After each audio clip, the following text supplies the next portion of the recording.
Hey y'all, hey y'all, hey y'all. What's up? What's up? Welcome to, let's see, Streaming Matters 2 or 3 or Cody Matters 49. I don't know which way you want to count it. So thanks for everyone coming on. I'd like to thank my panel so far. We've got Blue and we have Mr. Carl on here as to try to help with a lot of the stuff that you guys need help with. I also have two other guests that will be here in a little bit. And one will be focused on some of the APKs that you may want to talk about or learn about or have questions about that he may be able to help with that. And then we're also going to have TK who will be able to help with some skinning stuff. So, hey, Phil, thanks for coming or watching. Diesel in the house. Diesel in the house over there. Thanks, Chris, for watching. Scott, you got heavy metal. I was listening to some Metallica in the car. Whiplash was on. It came on. I was riding with my neighbor. You guys all know Charles from downstairs. And we're riding in the car, and Whiplash came on, and I had to play. And I'm like, this is my favorite Metallica song. You got to listen to it. And he said, after, I don't know, a minute or so, he says, can you explain to me what is enjoyable about this music? I'm like everything. I mean, the energy, I said, just makes me just want to like punch them in the face. But no, great time. So, hey, thanks for people joining. Let's see who else has jumped in here. Mandy is on here. Hippie Girl. CC in the house. I see she's in here. So let me look at Tim said he had to leave. Tim was going to leave. 8 to 12 inches of snow here in St. Louis. We have a threat of a mixed precipitation Saturday and Sunday, mostly just rain, but a possible chance of a couple flakes, and the people around here are already freaking out. So, that's all it takes. It's just a chance of something. So, Scott's going to be seeing Metallica next week in Oakland, in Oklahoma. Awesome. It's one group I would really like to see is Metallica one day. Hopefully before I die. How much are tickets over there at the moment, Scott? And how much would you actually pay to go and see Metallica?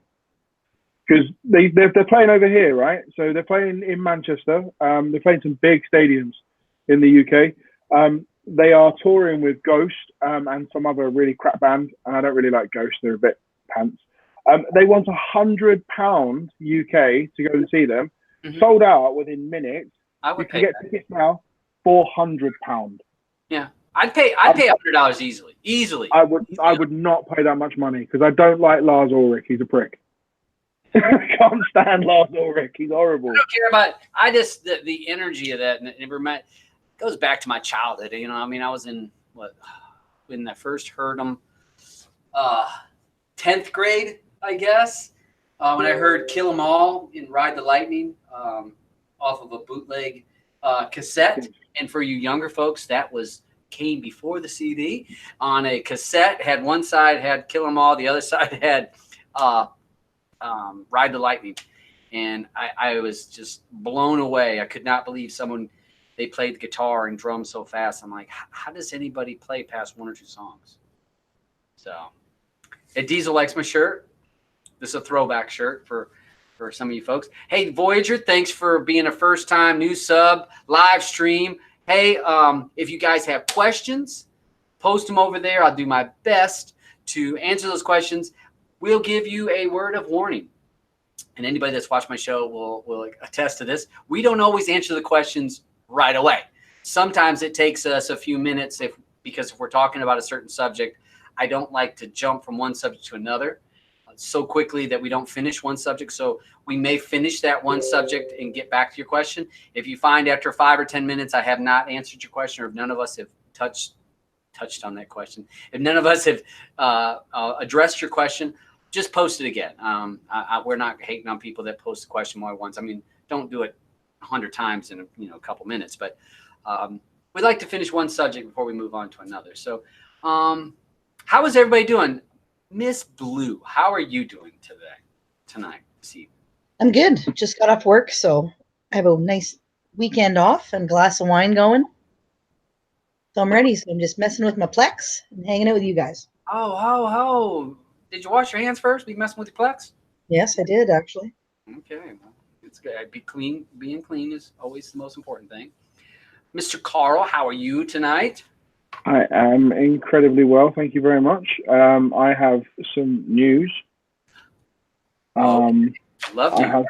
have some very good news actually. I think there's a lot of people that are going to be very happy with this. Okay. Do you want to save that for later? Or do you want to go into it now? Or are we gonna? It's up to you. I don't mind. I really do not mind. Okay. Well, let's give it about 10 minutes. We're at 57 viewers right now. We'll give it about 10 minutes. So I'm gonna write on here, Carl's Yes. news. I'm gonna say Carl's news. Okay. So I got that written down here. There's something I do want to circle back to though. Do you remember last week on the show we were talking about Sony calling out Cody? Oh, sorry, Cody calling out Sony. Yes, and I said don't buy Sony products. Yeah. It's full circle, complete full circle. It turns out that the issue was actually a bug with the Kodi add-on ID package ID, and because of an issue on the Sony TVs, that's why it blocked it. So Kodi called out Sony, went obviously public and said, we're going to tell people not to buy Sony TVs because you're blocking us. Look at how dare you? And it turns out Kodi had publicly said, it appears that there was a software bug in the firmware that caused users to be prevented from installing Kodi on newer Sony Electronics TVs. This was because of a certain letter combination in this is coming from Kodi, package ID.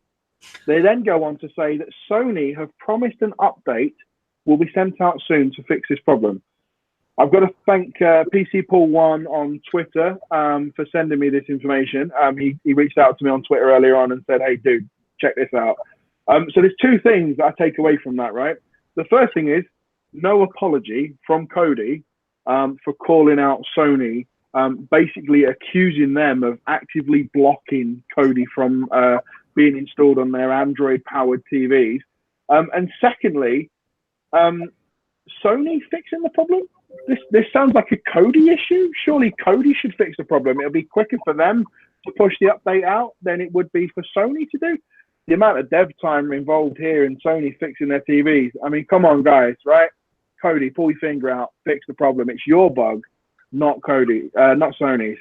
Wouldn't that be one form, mate? to check? Like, I mean, coming from somebody who's worked with add-ons and stuff and skins, you always check your spelling. You always check your, you know what I mean? Like, if something's not working, you go back through and you double check everything first. Yeah. So I don't know where they've got this bug or in the package ID. I mean, their package ID will be org.xbmc.xbmc and then a revision number. I can't think of anything illegal in that, but obviously it's caused an issue. Maybe the Sony TVs don't like version 18. Maybe they think 18 is a date and not necessarily a number. I don't know. But the things that are quite important here to know is that, Kodi called them out massively. They went apeshit on the whole thing and went very public and viral about, hey, we're going to tell everyone, avoid your TVs. Mm-hmm. Now they've gone full circle and said, well, actually, it was our fault, but Sony are fixing it for us. But no, thank you.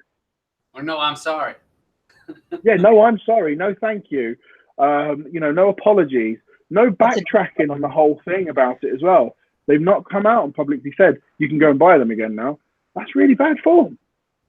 Yeah, well, being somebody that's been blocked by Kodi, which hurt my feelings, Kodi. I ain't even done nothing, but somehow Kodi has blocked me on Twitter for whatever reason. But we have seen, in me being someone that's an XBMC guy / Kodi person from way back, nothing but love for the platform, for the OS, for all the stuff that it offers us as people. Nothing but love. But at times, they can be a little bit abrupt, and I understand they can be abrupt in some aspects because they don't have third-party add-ons that are all their third-party stuff is 100% legit, and sometimes they get asked questions about third-party stuff that is not even in their repository, that they don't sanction, they don't approve. So they do run a bad taste at times, and they kind of can be a little bit abrupt and rude. I have seen them sometimes being really snappy with people and sarcastic. If you read any of their forums, some of their mods can be just some jerks. And there's a few of them that just, I mean, you don't want to ask the wrong questions sometimes. And so, I'm absolutely shocked by it. I just think you don't come out and publicly accuse a company of that size that they're the problem and that you're not the problem. And now it's come full circle and it actually is Cody's issue. And as I say, I'm just shocked that there's no apology. There is absolutely zero apology coming from Team Cody at the moment around this issue. And I just think it's bad form, absolutely bad form. I get that there are some really sort of egotistical people on their group. And to a degree, I can understand why Team Cody are the way that they are. They get associated with what we do, and they don't want to be associated with it, but it's their own. Unfortunately, it's what happens. It's how the product has been built. But I just think it's really bad form. So yeah, once again, I mean, I've got to thank PC Paul 1 on Twitter for all the info. As I say, he reached out to me earlier on and was like, just check this out. So yeah, I just thought we'd attack that first thing because that's some big news, and it is. That's quite big things. Yeah. Well, if you're going to be as loud about when you feel like somebody's done you wrong, you're going to be loud about it. When you find out that they didn't really do you wrong, or it was a mistake, you would think you'd be as loud. Excuse me, I need another beer. That you need to be as loud on the retract. You would think. Most people, and to me, when you're wrong, how you react is more important than when you're right and how you react. There's nothing wrong with taking a slice of humble pie. No, it's not. And so, but hey, let's stop. We got tons and tons of people. I saw your question about how much were the tickets. I saw Scott posted that they're around 115 to 130 US. That's cheaper than the UK when they were released. Yeah, and that's like let's see, Canadian. What's that? $1,000.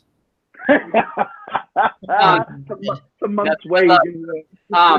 No, sorry, folks. I always have to make fun of all of my Canadian friends because of the exchange rate. I always give them a hard time, but nothing but love. But we should take the piss out of Australians as well, and everything their exchange rate. God, that's terrible. They're so far away. I can't ever. I'm not ever. If we say something now, they might get it in a week's time. Yeah. Yeah. Well, let's see. It's in the middle of the morning for them, like 4 o'clock in the morning. So yeah. That's big news. But I'm not going to buy a Sony TV, and not because of that, because I'm buying an LG. So. Well, I was talking interestingly to the sales director at our work.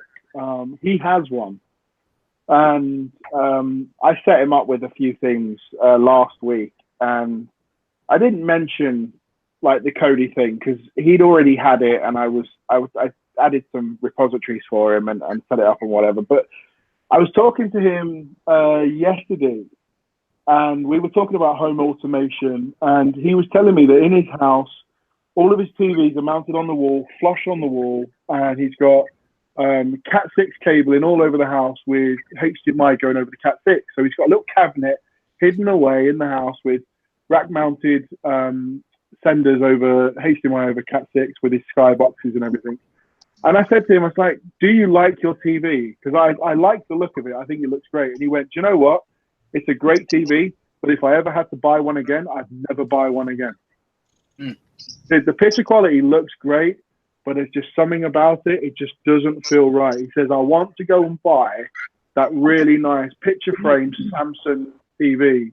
But the problem I have with that TV is that I have to watch Samsung's artwork on the TV. And I don't want that. I want to be able to select my own artwork. I mean, this is a guy that's got money. He's got absolute stockloads of money. But yeah, he bought a 55-inch Android TV from Sony. Loved it to start with, but now he's just like, I don't know why, but if I had to buy one again, I wouldn't buy one. Yeah. Well, and I'm looking at, and we won't go long into my subject because we're going to say hello to Michael in just a second. I'm looking at the LG OLED TV, 55-inch, 4K. all that I read and all that any reviews that I've seen, they say this LG or the LG OLED TV, top of the line, beautiful picture, beautiful everything, best processor in a TV. I looked at one today, and they were running the demo. I was watching on regular TV, and it looked okay. Then I watched the promo where you can get real good colors, and the black is black. I will mention on Fanerific mention about burn-in. Yes, burn-in and that's if you're a gamer and you have a gamer screen with certain aspects that stay for long periods of time. And if you look up some information on that, it's long periods of time. Or if you watch Fox News or CNN and it leaves that thing on there for long periods of time. They're talking like days that it has to be on there to burn that in. But I don't really watch much real TV or live TV. So I don't have any logos on any of the TVs. So I'm willing to take a chance. I'll have the 7-year warranty, so we'll see how that goes. But yes, I'm looking at that is what I'm looking at is that LG OLED. I was going to get the E8, but it looks like I'll be getting a C8 if I get it. So thanks, Rick. Let's I will touch on Diana's was it Diane or Dana? Dana's question, Miss Larson. We'll talk on that because I have several antennas. Jason, we will thanks for coming first time, Jordan. It was David had a question. We will touch on David's question. But we have Michael here, Michael Nix is he's got lots of information. He's in one of the admins in Kodi apps and quite versed in APKs. Am I right? Yeah, can you hear me? Yeah, bud. All right, give me that shirt, man. Nope. Get that shirt. Nope. Yeah, I mess around with a variety of streaming apps. Mainly, I test a lot of them. Don't really use them for very long, but I like to test them and see what works and what doesn't work. My main go-to apps at the moment right now is the clone of Morpheus TV, Morph TV. Morph TV. There's another app I've gotten from the Play Store that the name of it fails me right now, but it's on the Google Play Store. It's an excellent one-click and play app with ads. This app has a fail-safe code in it that if you rebuild the app, the rebuild will fail. You mean so somebody tries to clone it? So I'm in the mix with someone right now trying to figure out where that code is so we can knock that out and be able to have an ad-free version of it. Oh, okay. You're trying to figure out how to do a modded version of it? Right, yeah. So so you said so your go-to, not to interrupt, but just a second.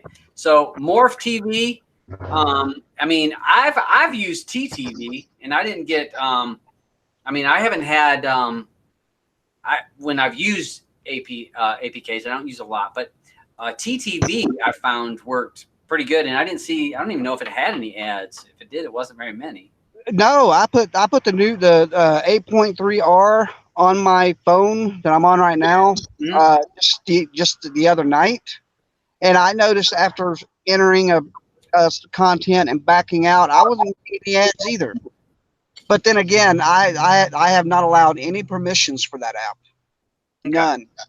So that may be part of it. So let me ask a question on this because we have people that I've had asked questions about APKs and those permissions that you give on the front end. Do you have to give permissions? Because there's been some APKs when I say no, I really can't go much farther. It kind of right. No, now TTV.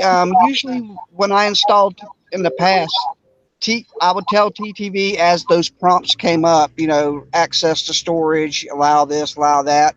And in the past, that's where you get the ads. And this time I thought, what would happen if I just said cancel to all of them?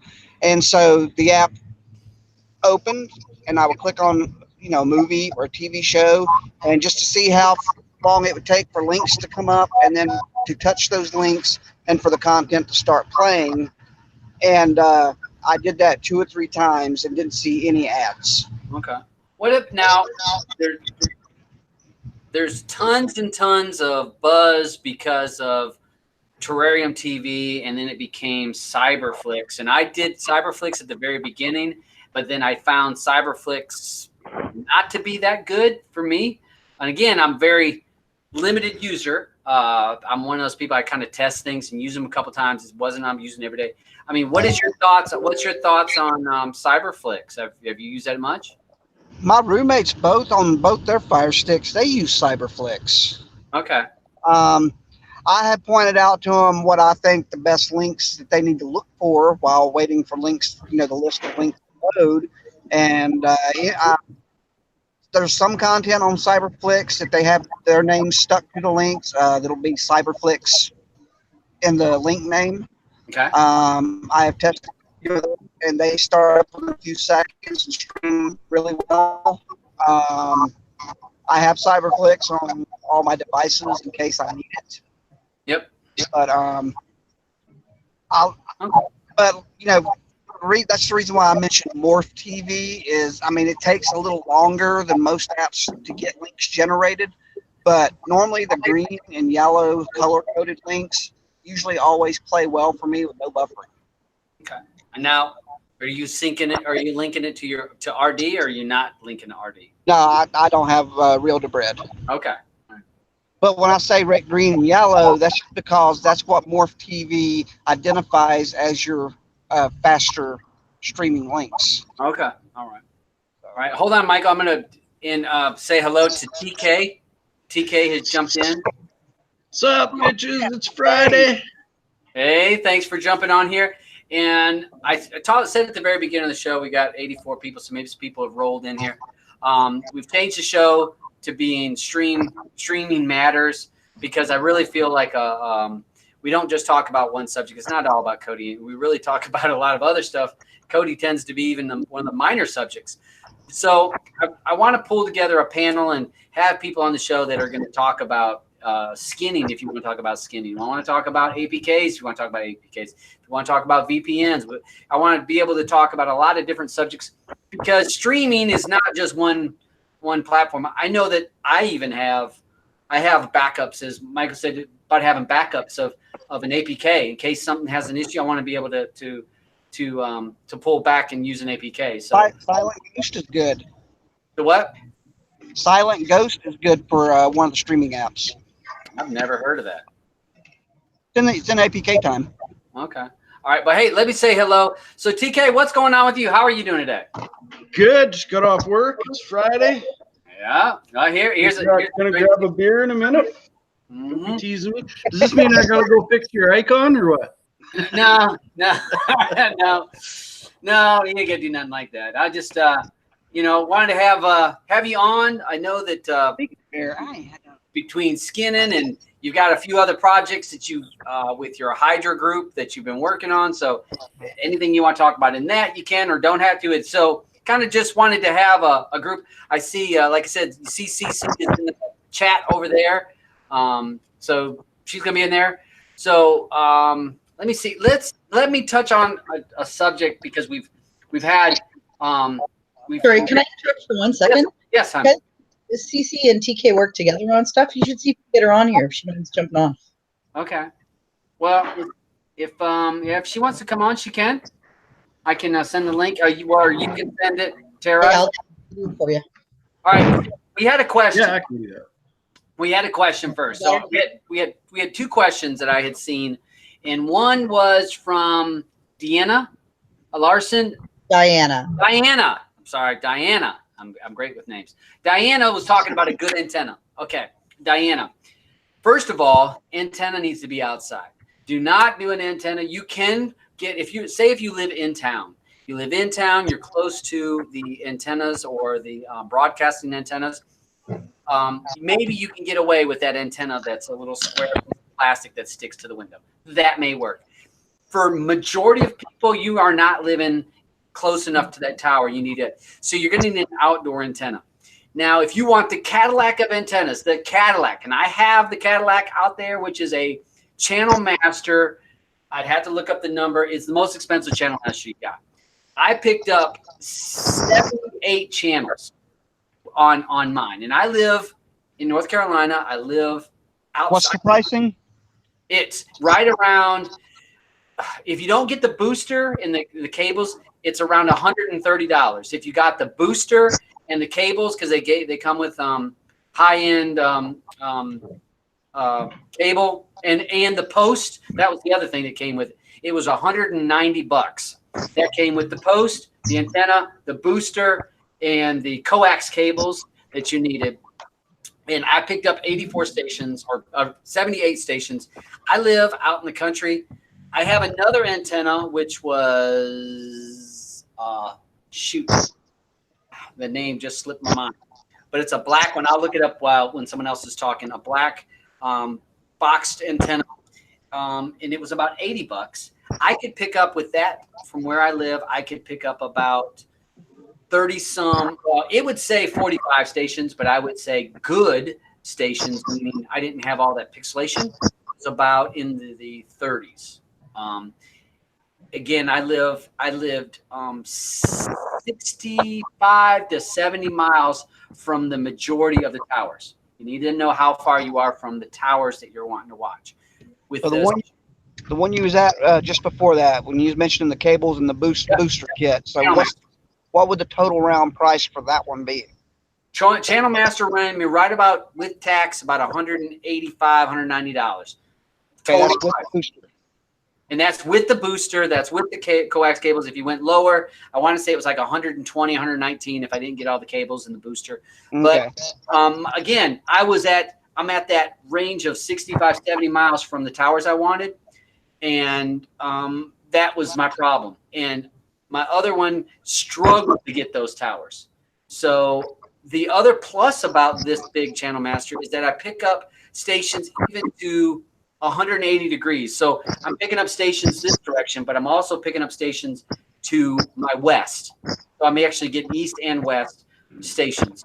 So for me, I pick up Raleigh stations as well as the Greensboro High Point stations because I'm in the between the two. So that is the plus of that. So do not go with an indoor antenna, go with an outdoor antenna. And I will, when someone else is talking, I will look up the other one that I had that was $80. If you live within that 30 to 40 miles of a tower, you probably pick up great. Get it out outside. Go ahead, Mike. I said you're almost my neighbor. Yeah. Well, you live over towards the mountains, so.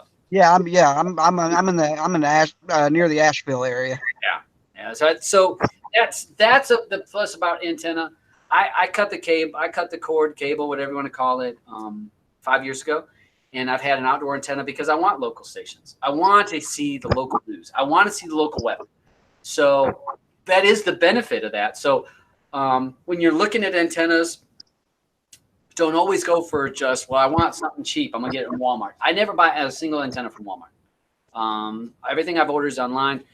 Channel Master is high end. It's not as pretty, but it is very good quality. And I mean, when I put that mug together and I picked up and I'm like, it was 78 stations. And I have 2 ABCs now, 2 CBSs, 2 NBCs. Now, do I need 2? No, but it's because I pick up both markets. I pick up the market to my west and the market to my east.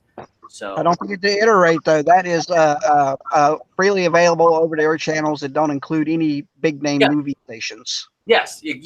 And you would be surprised though. I mean, if you're an older person that likes Sanford and Son, or yesterday I was flipping channels. I watched Barney Miller for about 15 minutes of Barney Miller.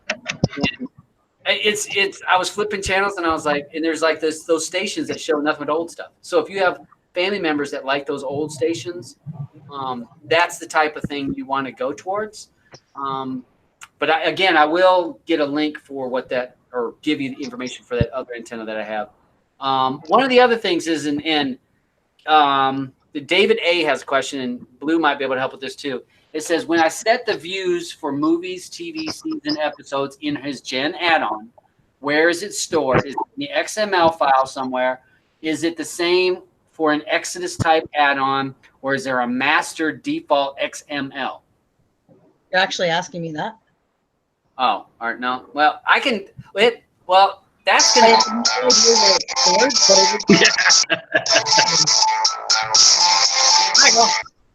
All right, hold on. I had to mute Mike. But it'd be an easy search though. I mean, you just look for the word tri-panel probably, or I don't know. Yeah. Or Wouldn't that? I don't know if they're stored by name or if they're stored by just view number. Isn't that's skin? That's a skin setting though. No, it's in most of the add-ons. You know, some add-ons have certain views and some don't. So I mean, I would think that the default would be in Kodi, but that add-on specific. But I'm not sure. You know what? While you guys chat, I'll have a look. Yeah. All right. I just saw that it was a kind of a skin question. I don't know.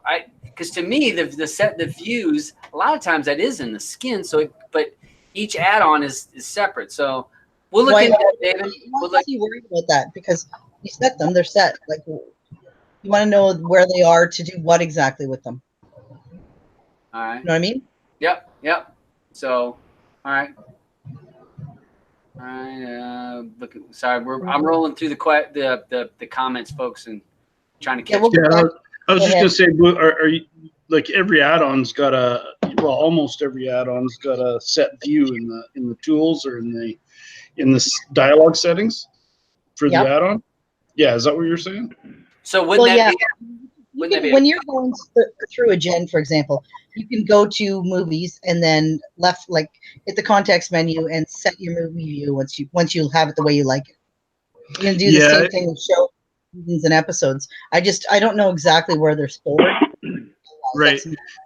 Yeah, so that works for some add-ons, and it'll remember your view type, and then some of them won't. So it'll be okay for that session. You'll start up Kodi again, and you'll see the views reverted back to default. Yeah.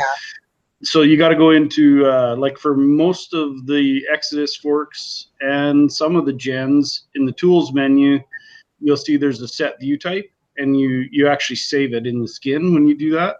And you can set it for movies, TV shows, seasons, and episodes. I've seen a couple of gens where that option is there, but it's actually in the settings. Like, you know, when you go information settings and you get that settings dialog, sometimes we'll have them in there too. But that's the only way to make it default to that view all the time that I've seen, especially when you zip a build and you send it out.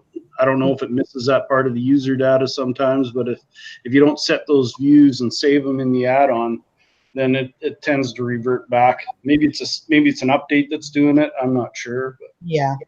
Okay. Thank you.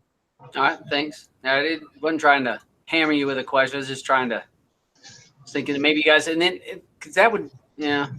No, I've seen that question twice today, so it's probably worth mentioning if people aren't aware that you can set the default views in the add-ons. Of course, you got to do it in every add-on though. Yeah. I've never really worried about that views.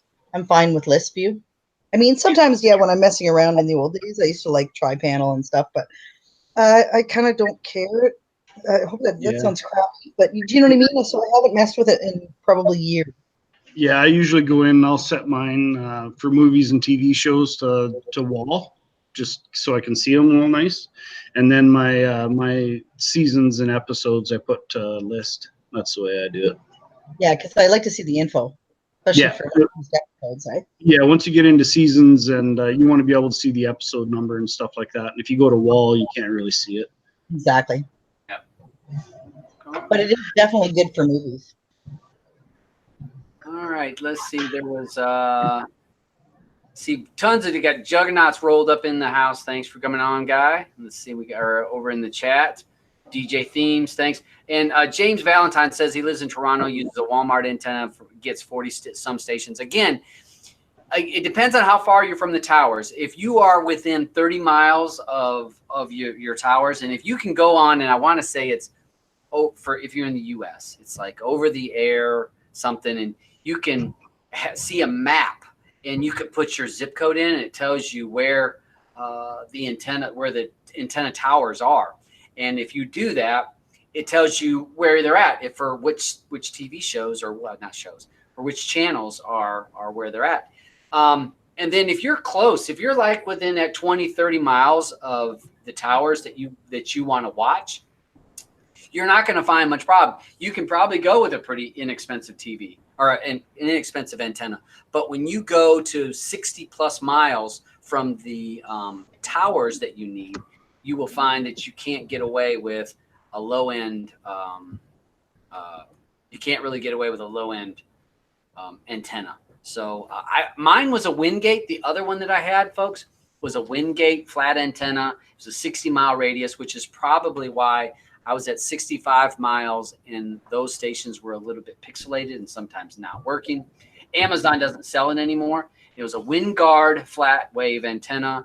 They don't sell it anymore, though, so I'm not sure what's up with that, but that's gone. That's the one that I used that was getting good stations. So, but now I'm with the Channel Master, so Channel Master only. So I actually use lists for my views, and now it's only because I want the fast loading. I don't care as much. The what's it? Mohu Leaf is great. Is probably the best indoor antenna. Now, if do they make an outdoor antenna? But that's the best indoor antenna you can get. They're not the super cheap, but again, you get what you pay for a lot of times with these type of equipment. You can get away with it if you're close, you're not going to notice the difference. But if you're out in the country, far away from the towers, you're going to run into a problem. But definitely look up how far you're from the towers you care about, because that does matter. Let's see. So we got one thing from David. Says, good afternoon, everyone. I have a question. Duralax build. I had went down. I need a build. But I have about 20 add-ons. I want to hold on to them. Basically, do I need to do a standard install? Yes, you can do a standard install on just about any wizard. And what that's going to do is it's going to leave the add-ons that you have, and then it's going to overwrite the new build that you got going on. So any of the old add-ons will still be there in your new build. Problem with that, folks, is that the more that you stack crap, and I'm not saying that add-ons are crap, but the more crap you stack and stack and stack, the slower your device is going to be. The higher chance and opportunity that you're going to find with issues, with things not loading, with things buffering, because you have lots of things running in the background, processes. If you think you use 20 add-ons, I would highly question, do you use 20 add-ons? 20. I mean, that is a lot. I don't know about you. I don't know about the rest of the panel. I mean, most of it, I'm using 2 add-ons if I'm using 2. Okay, I think maybe a couple for movies and TV, a couple different ones. Yep. And then a good old porn one. And then a couple of live ones in case one isn't playing great streams, you can go to the other. So maybe 5. Okay, so that gives you 5. And again, that's my vote. If you're having to go all free, if you went all free IPTV, that may have to force you into pulling in a few extra. But 20. All right. What about you, TK? What's your any thoughts on that? Yeah, I usually run 1 or 2 Exodus forks, and I would say 1 or 2 Gen forks, but they're more like a Neptune fork. I don't know if there's a difference there or not. Those Neptune ones seem to be a little different. And then I've usually got a sports one for watching some sports.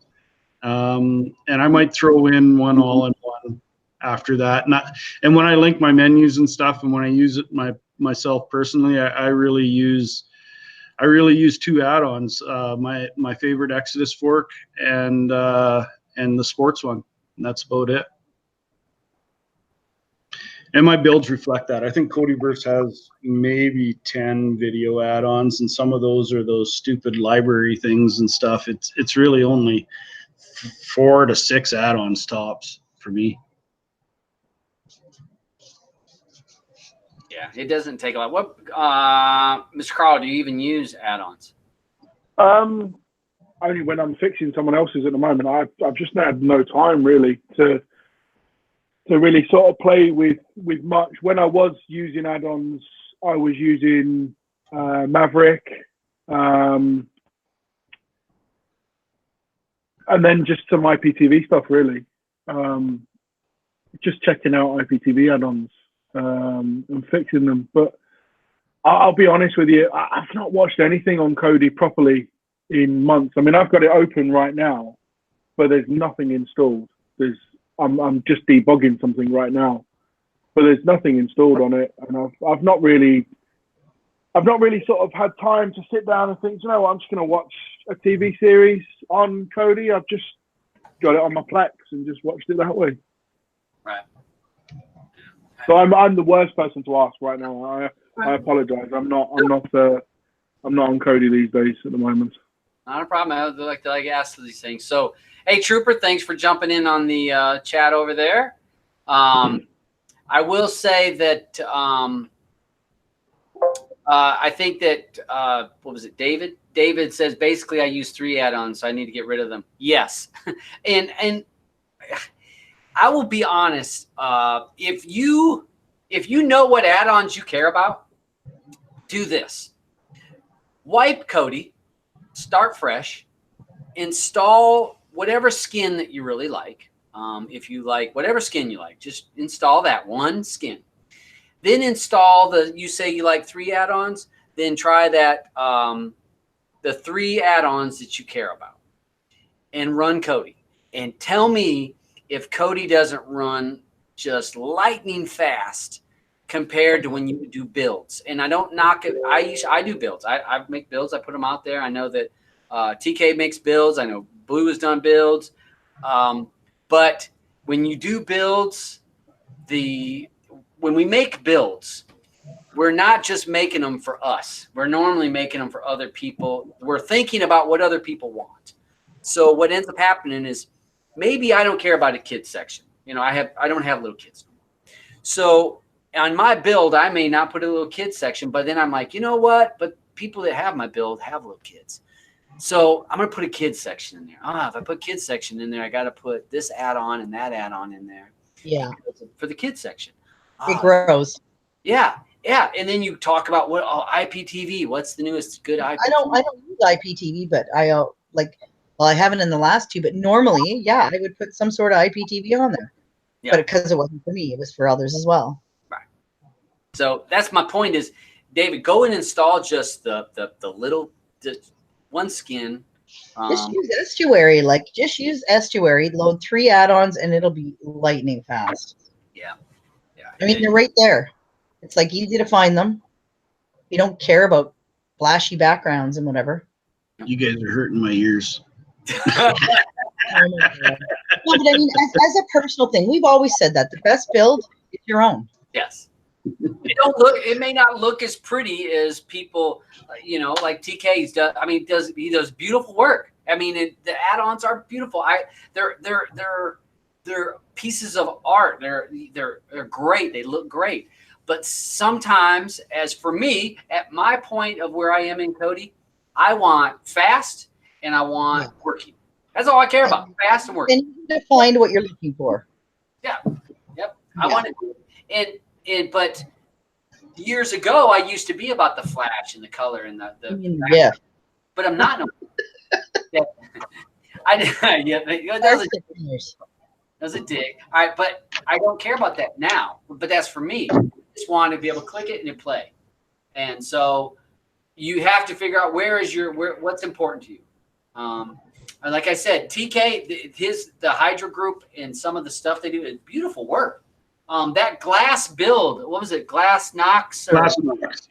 Beautiful. I mean, beautiful. I love the clear clear menu bar that you have. The art looks just great. But if I was going to that looks good. Now, if I was going to use it for me, would I use it for me? No, because I want just the add-ons, and that's it. That's all I want. Is just and the difference is too, though, you can build your own, and a lot of people don't. So they usually want something pretty, or they want something. You know what I mean? Some don't, Like I know my mom, for example, the simpler the better for her. Yep. But You know, me, you know what's good there, Butch? What's that? With the new Hydra 9 repo that I'm hoping to release today, we are going to have the skins in the repo. So if you like the build like you do, but you don't want to use it the way we have it set up, just go grab the skin. It'll be right in the repo. All of our builds are going to be linked. The skins will be linked in the repo so that we can do skin updates without having to make everyone download the builds. So the skins will all be there. Okay. That's a neat idea. That's and for people that don't know too, TK has a builders group that is awesome. Not just his Hydra 9 group, but he has an actual builders group that I've learned so much in it. It's like unbelievable. And if you're interested in learning how to skin at all, like it's well worth it. And there's a lot of really nice people in there. There's a couple of dicks. Hey, I can't leave the group without shutting it down. But now, you don't have to be that way about me. No, I wasn't. What's up, Mom? No, I'm not worried about you. You don't even hint. You just tell us you need coffee or that's about it. So, hey, thanks for jumping in, Muad. How are you? Oh, tired. Glad it's Friday. Yeah. I'm there with you. It's tough being a working man now. You had a little bit of time off and got to enjoy yourself. Well, it's not like it's tough work. I mean, I am on live, but Yeah, work right now. So, well, and let's see. So David said a lot of add-ons are dead. I use APK for live TV. Really not fond of IPTV. Appreciate your help. No, I mean, we're hoping we help. Again, having a panel, you're get to hear from different points of view. And again, I'm not going to tell you a person what to do. I'm going to give people suggestions. It's just like the rest of the panel. We're going to give you suggestions of what we think you can do. But what works for you may not work for the next person. But the only plus to a build is that if you are a person that gives two fucks about what's happening, what add-ons are out there, what's new, what's not new, a build is good because you don't have to think about it. You just install the update and you're good to go. That is the plus of a build. Yeah, because somebody else is doing the work for you. Yeah. And I mean, that's the plus of that. And I can see that. And like I said, I've done plenty of builds and, some good, some bad. But it's all in what works for you. There's so much things. What's that? Sorry, Todd, just finished it. Oh, you're done? TK, can you, are you on a PC right now? Like, can you show us the Hydra 9 or? The repo? Yeah, like show us what one of the builds looks like. Oh yeah, I got I got a few builds loaded up here. And don't rush because I just got to grab a quick glass of wine and I'll be right back. let me grab Glass Knox. I'm sure that's probably the one I should pull up anyway. That's her newest build.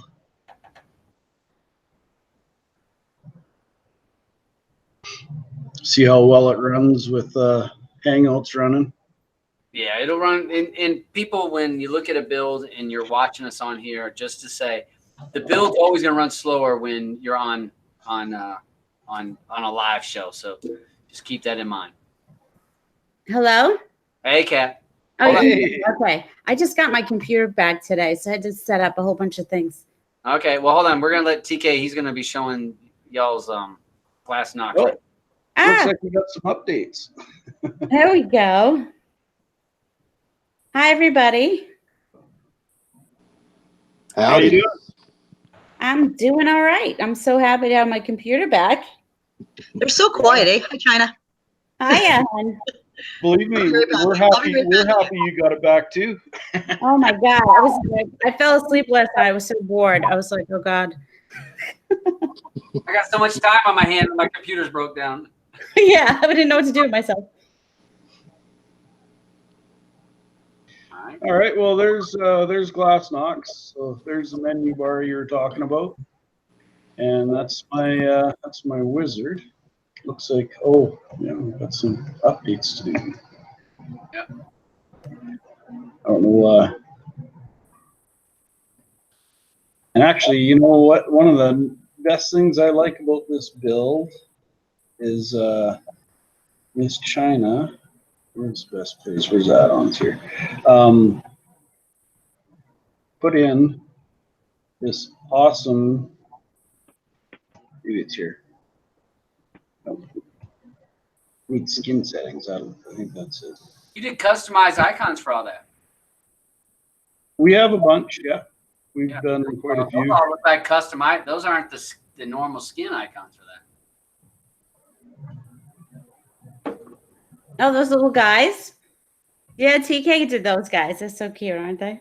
Yeah, I was So like, oh yeah, actually, I'll show you that too. It was the first Yeah. time I actually.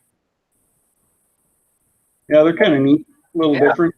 Have a big zoom on them. I like the little 3D look to it. Yeah. I'm trying to remember which menu has that side panel in it. Do you remember which one? Oh, go into system. Just click on the main part of system. Oh, that's this menu. Yeah. The one with Interface. It's in interface. It's in a bunch of them. I know it's an interface. Thank you. there it is. This was so cool. I think in the build, this gears rotating in the head here on the side panel. Oh, Yeah, I love that gift. Awesome. I just collect them. I have a big folder full of them, and I'm like, I wonder when I'll ever use this. So I was so happy when we used it. I love all the little gifts. I used to be kind of obsessed with that for a while. I think that's the first build I ever seen it in was one of yours. Yeah, DePults. I pushed all those with the DePults. But see, look at again. This is a seamless, one of those seamless cinemagraphs. Yeah. Using. Yeah, that cinemagraphs that's always a really good. And it's not that big of a size, and you don't have that start and stop. It always bothered me on the start and stop on people when they're using GIFs. It's like, if you're going to use one, I want it to look seamless, not jumpy. Yeah, in fact, Cody made some of them jump. So yeah, I figured out how to fix it. Oh, did you? You can actually, well, I did it in iMovie, but you can cut it. I think you can do it. I forget where else, but you can cut it in half, and then you put in a transition, and you rearrange the order, and it does a transition so it looks like a cinemagraph. You could probably do that with any GIF, depending. You have to color it a bit. And that's the thing with the cinemagraph. That one of the things is they GIF it is a GIF in a way, but it is a GIF because it's in a GIF format. But it's just called cinemagraph, and there's only certain parts of the picture that moves, not the whole photo. It's like just part of it. So that's kind of the neat thing when you look up cinemagraphs. Yeah, it's a cross between a photo and a GIF. Yeah, because it's only just a part of it that's moving. So that's why the size isn't humongous. You get a nice loop. Yeah, I think they're amazing. I love them. It's a really nice spinner too. I like my stars. I have one in Oracle.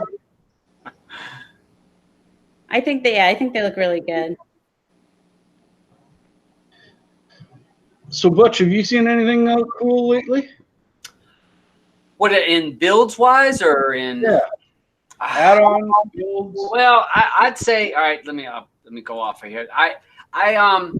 On builds, I have to say that one I really liked it just because I liked the transparency that you guys used a lot in that for my taste. I disliked it. I can't say I've looked at everybody's. But I would say I liked it because I love the transparency in it, and some of the images in it really kind of. I thought they worked well. On add-ons, and everybody is now the buzz of is Saren, and I tried Saren about 4 weeks ago. I tried Saren, and with it has its own scrapers. I think that he does a really good job in that. Nick's Grader he does a great job in that add-on. But you have to have a premium account. You have to have premiumized. You got to have Real to Bridge. You can't use it, and you can't. It doesn't have nothing free. So it's a premium only. Does a great job. It scrapes. Off the top of my head, I think it used like 5 or 7 scrapers. It's not many at all. I thought that it did a really good job of getting you your links, and it auto played. Easy to set up. I thought that was really good. When I looked at, I tried out Jarrell. I really liked where they're going with that, and it incorporating the Real to Bridge script. I really liked how that was incorporated. They're not quite. That's not been released yet. It's being released this weekend.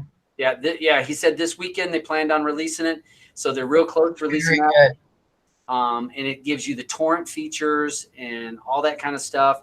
You had what was it? Muad'Dib? You guys had art. A trade. Atreides. Atreides. Oh my good Lord, Todd, you crack me up. Hey, I never said I know anything about names. I'm That's terrible. why you put me around so I can pronounce things properly for you. Yeah, that's why I'm like, and Plus, you know what? I'm gonna make you watch Dune, and then you'll have a better appreciation. yeah, it's been a while. Atreides. What's Atreides? And you guys incorporated torrents into it. And that was added in. Now, is that available only in you guys' builds? Because that's how it was going. Right now, it was only in your builds, or they put it in a repo. Have you decided? Yeah, so the developer Paul Atreides has given us permission to use it in our builds, and so far that's where it is. Paul Atreides. I love Awesome, by the way, if you guys haven't tried It it. is absolutely awesome. Yeah. Oh my God, I love it. I mean, it's if you haven't used an add-on with the torrent features right now with Real to Bridge, your life will change if you have Real to Bridge and you use an add-on that is incorporating cached or non-cached. I'll just say cached because you don't play it till it's cached. Cached torrents. Until you see that and you see the quality and the amount is mind-boggling.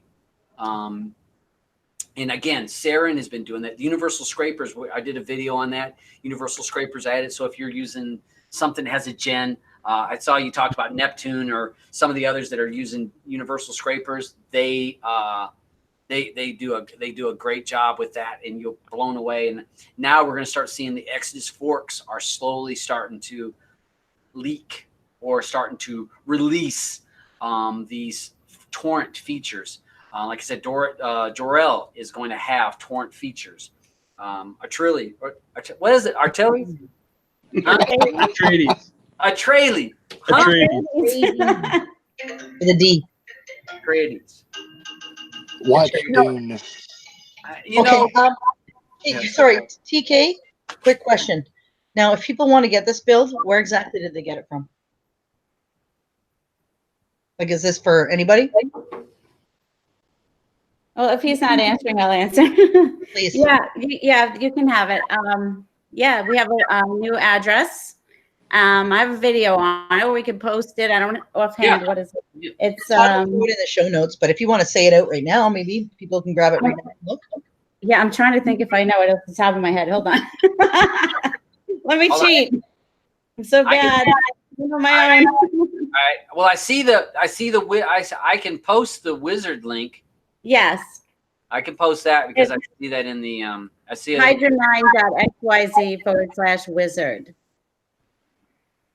I will post And tomorrow there'll probably be a repo. So that's the wizard, and that Exodus fork is only available in y'all's build. Correct? Yeah. Correct. So, and I used it. I practiced. I messed with it a little bit. Played really well. Giving you lots of those torrent links. Again, you need to have Real to Bridge if you're going to do that. And I'm sure you have to go in and, like I think in my video, you need to turn on Real to Bridge, and you need to enable authorized your resolve URL, authorize that, and you'll go through that, and it'll give you that. Choose whether or not you want to use the uncached ones as well, whether or not you're willing to cache. And the nice thing about Atreides is if you don't have cached only turned on and resolve URL, after scraping, it'll pop up and tell you that you need to enable cached only in order for the torrent links to show properly. Okay. That is cool. And it'll also allow you to sort all the torrent links to the top of the RD list in a different color of your choosing. Minimum seeders so that you know you're getting a popular torrents listed. Nice. To help filter those out. And there's a few other little things here and there. Like if you go into settings, in the torrent section where all the settings are, it's got a hot link straight to real to grid torrent settings and resolve URL. What? Can you tell Julie Atreides I said thank you? No problem. Thanks, buddy. It's a great job. I mean, it's again, like I said, you're going to see a lot of those Exodus Force coming. And what's cool about this is you see people doing it differently. Jarrell does it different than what Atreides does it. You know, it's like Pacific. I can't say specific. It's like, hey, look, that beer can's made of aluminum in them. I can say aluminum. So, he can't say specific. It's hilarious. All right, so I can't say that word. So we'll move on. I will say someone did mention there's two other add-ons they mentioned. Canvas, which I'm going to do a video on Canvas, and I've messed around with Canvas. I've got to mess around with it more, get comfortable with it. That is going to give you the option of pulling in your own tractor, IMDb or TMDB links. It's going to give you the option to be able to change the skin, to customize the skin, to customize the build from the add-on, as well as being a Universal Scrapers Gen template add-on where you're going to have your normal add-on stuff. It's got all that stuff. Just customize it. It's got customization out the yin yang, and I just haven't messed with it enough to wrap my head around how to explain it, because I want to be able to. Because it's anything out there with like YouTubers, but they're just showing it like a normal add-on. They're not showing the things that make it special. Yeah, and that's the thing. There has been, like she said, numerous YouTube videos out there, and they show you movies, TV. Here's a documentary section, blah blah blah blah blah. Okay, so what? To me, so what? Because what makes that add-on different? That add-on's different when you go into the customizable links and the customizable build. I think if you're a good YouTuber nowadays, and I mean, you know your way around an add-on pretty well, the first place you should always be okay, quick, TV, live TV, blah blah. Look, it has all this stuff. Then go into the settings and have a look around the settings and see what's different.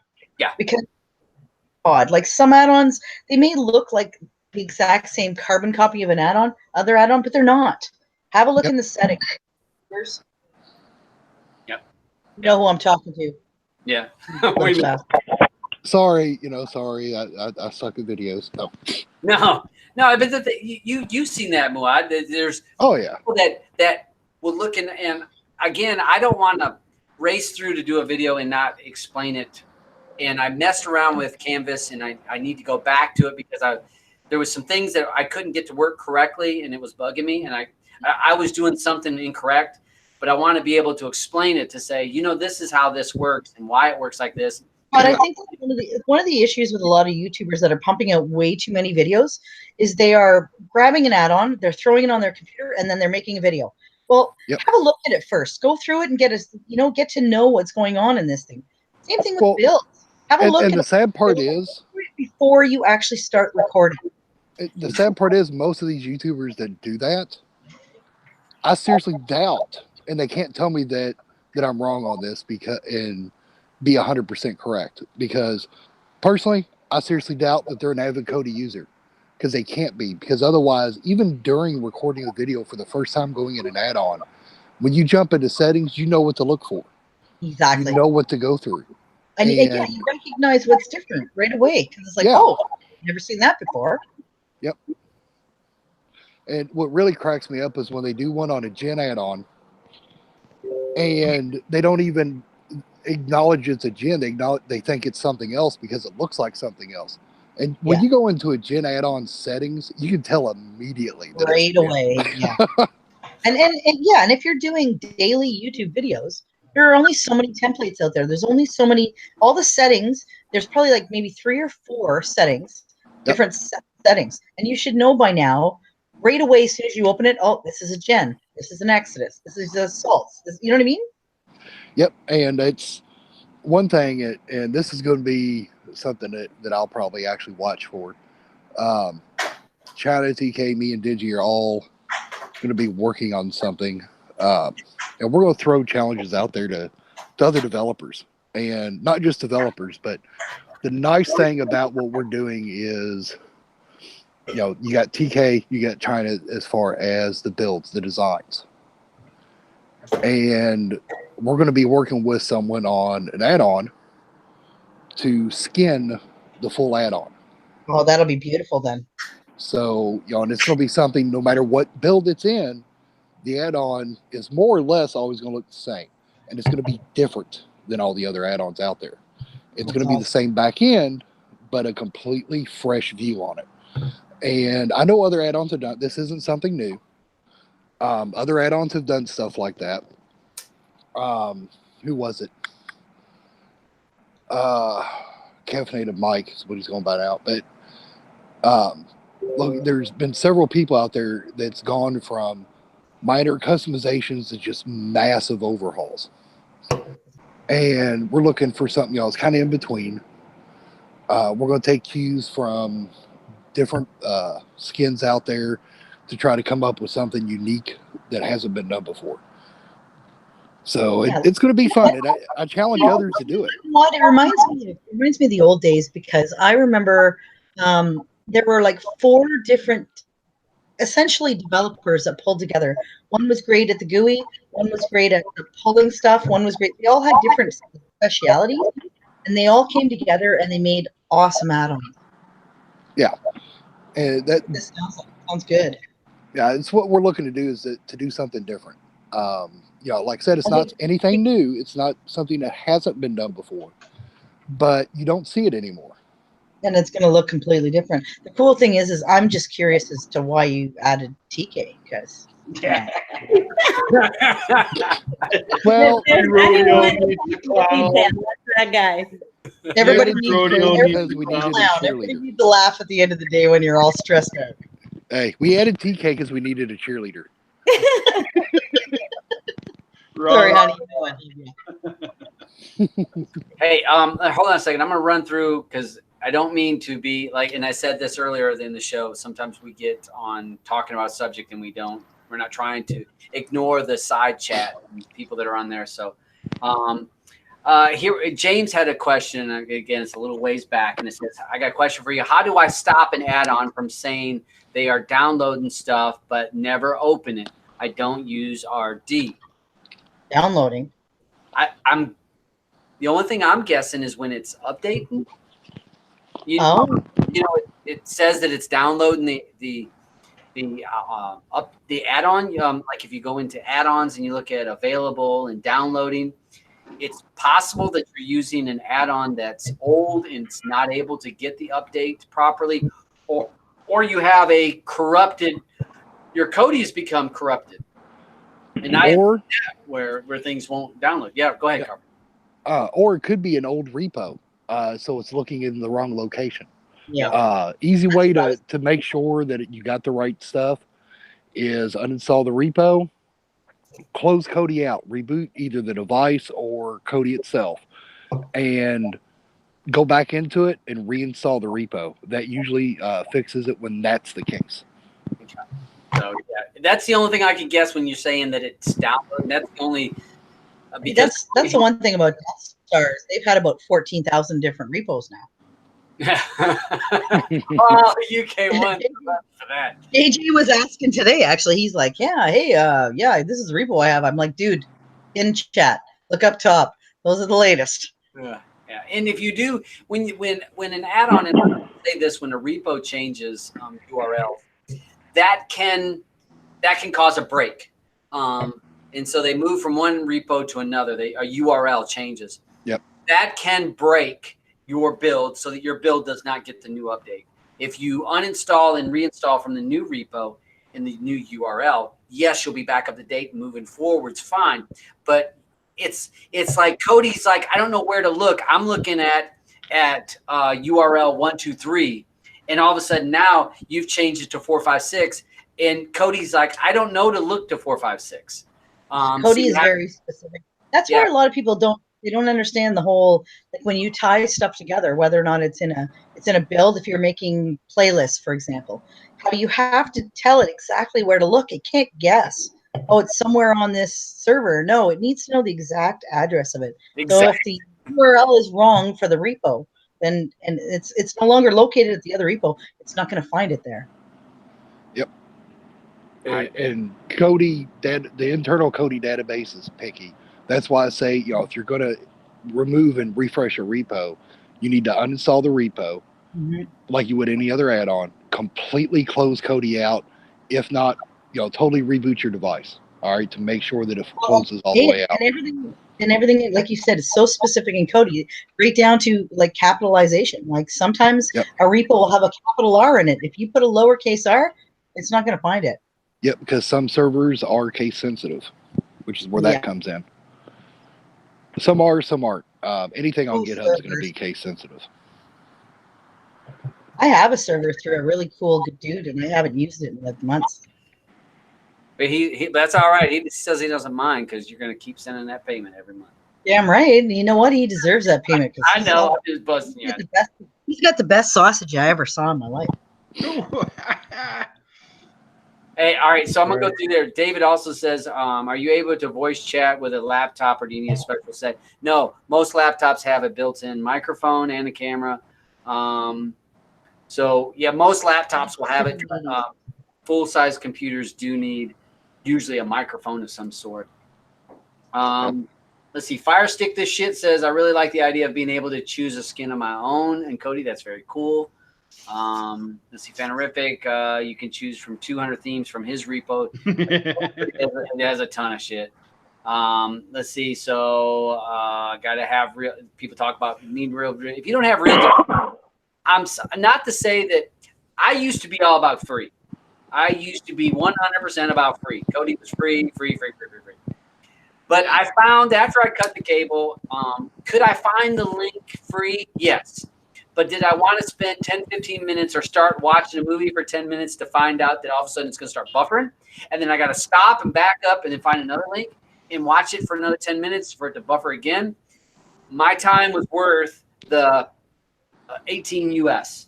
I don't have an affiliate link down here. I'm not asking you. I don't get jack crap if you go buy Real DaButcher. I get zero. I don't care. But it's worth it.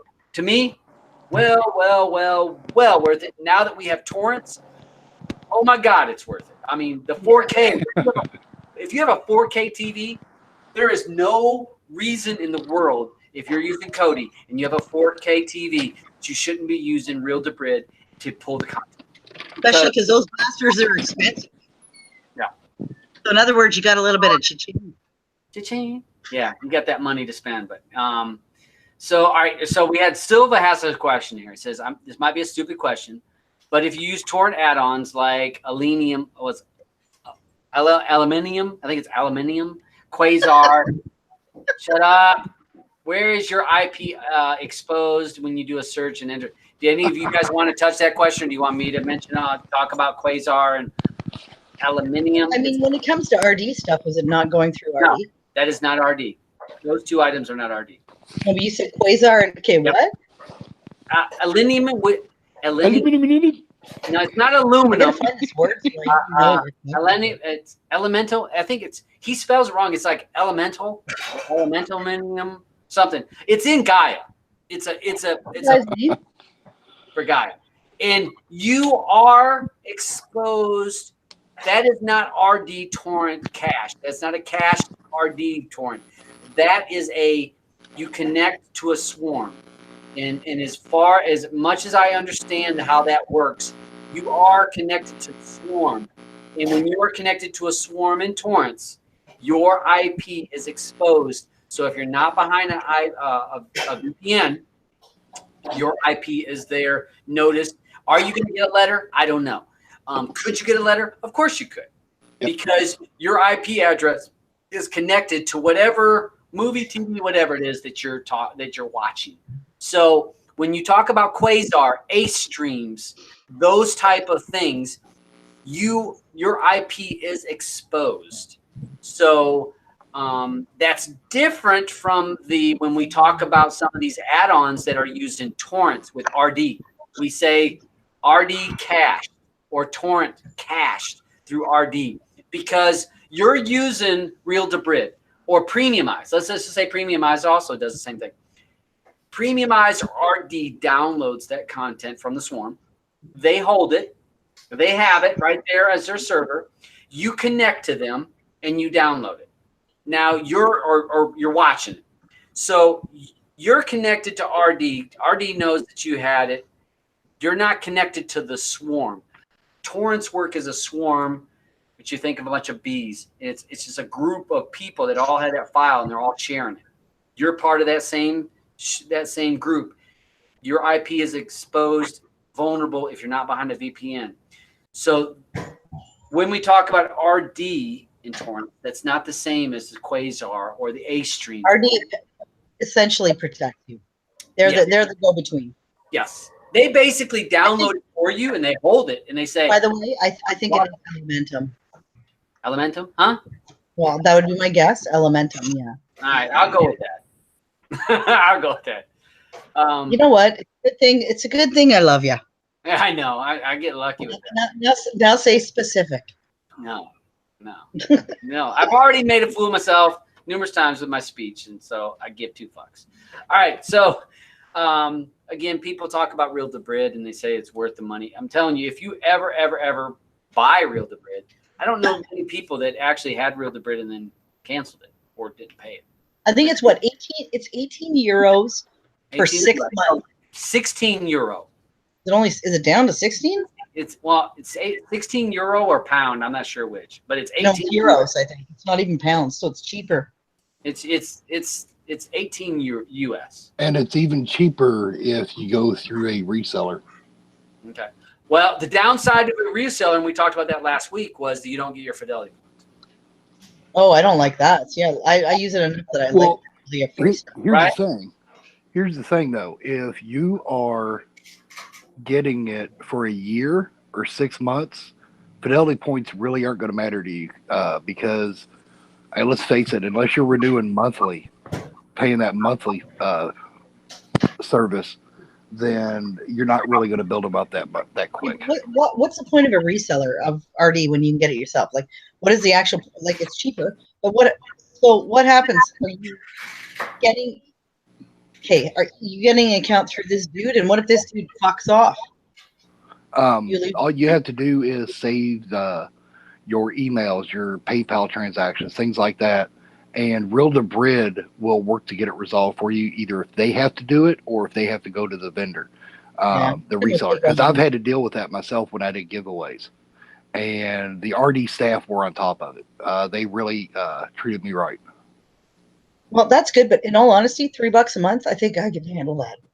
Oh yeah, like I said, it depends on how you're doing it. If you're going like a year at a time, you can do a reseller if you want for I didn't cheaper. know RD had a year. I thought they only had 6 months was the biggest. If you go through a reseller, you can do a year. No. Yeah, I'm okay with not. Are you a reseller? No. Okay, just checking. No. All right, I'm looking. Someone did mention that. What was it? Elementum. Elementum. Yes, that's exactly what it is.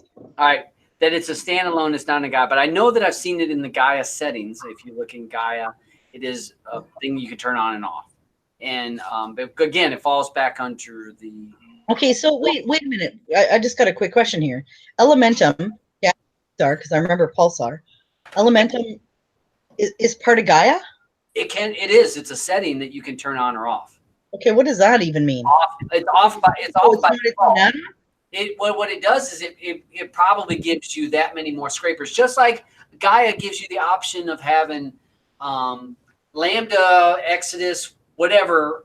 It's grabbing somebody else's scraper. As well as universal scrapers, you can turn on and off. So it's grabbing somebody else's scrapers, is what you're saying. In Well, Gaia. Well, Gaia. Like, is it available as an individual add-on? This thing? What? Well, Diamond says that it's available as a standalone inside, but it can be standalone or in Gaia. I was just saying, I had seen it in Gaia as a setting. It was off by default. And again, it goes back to I didn't see no need for it. So to me, but it puts you at risk.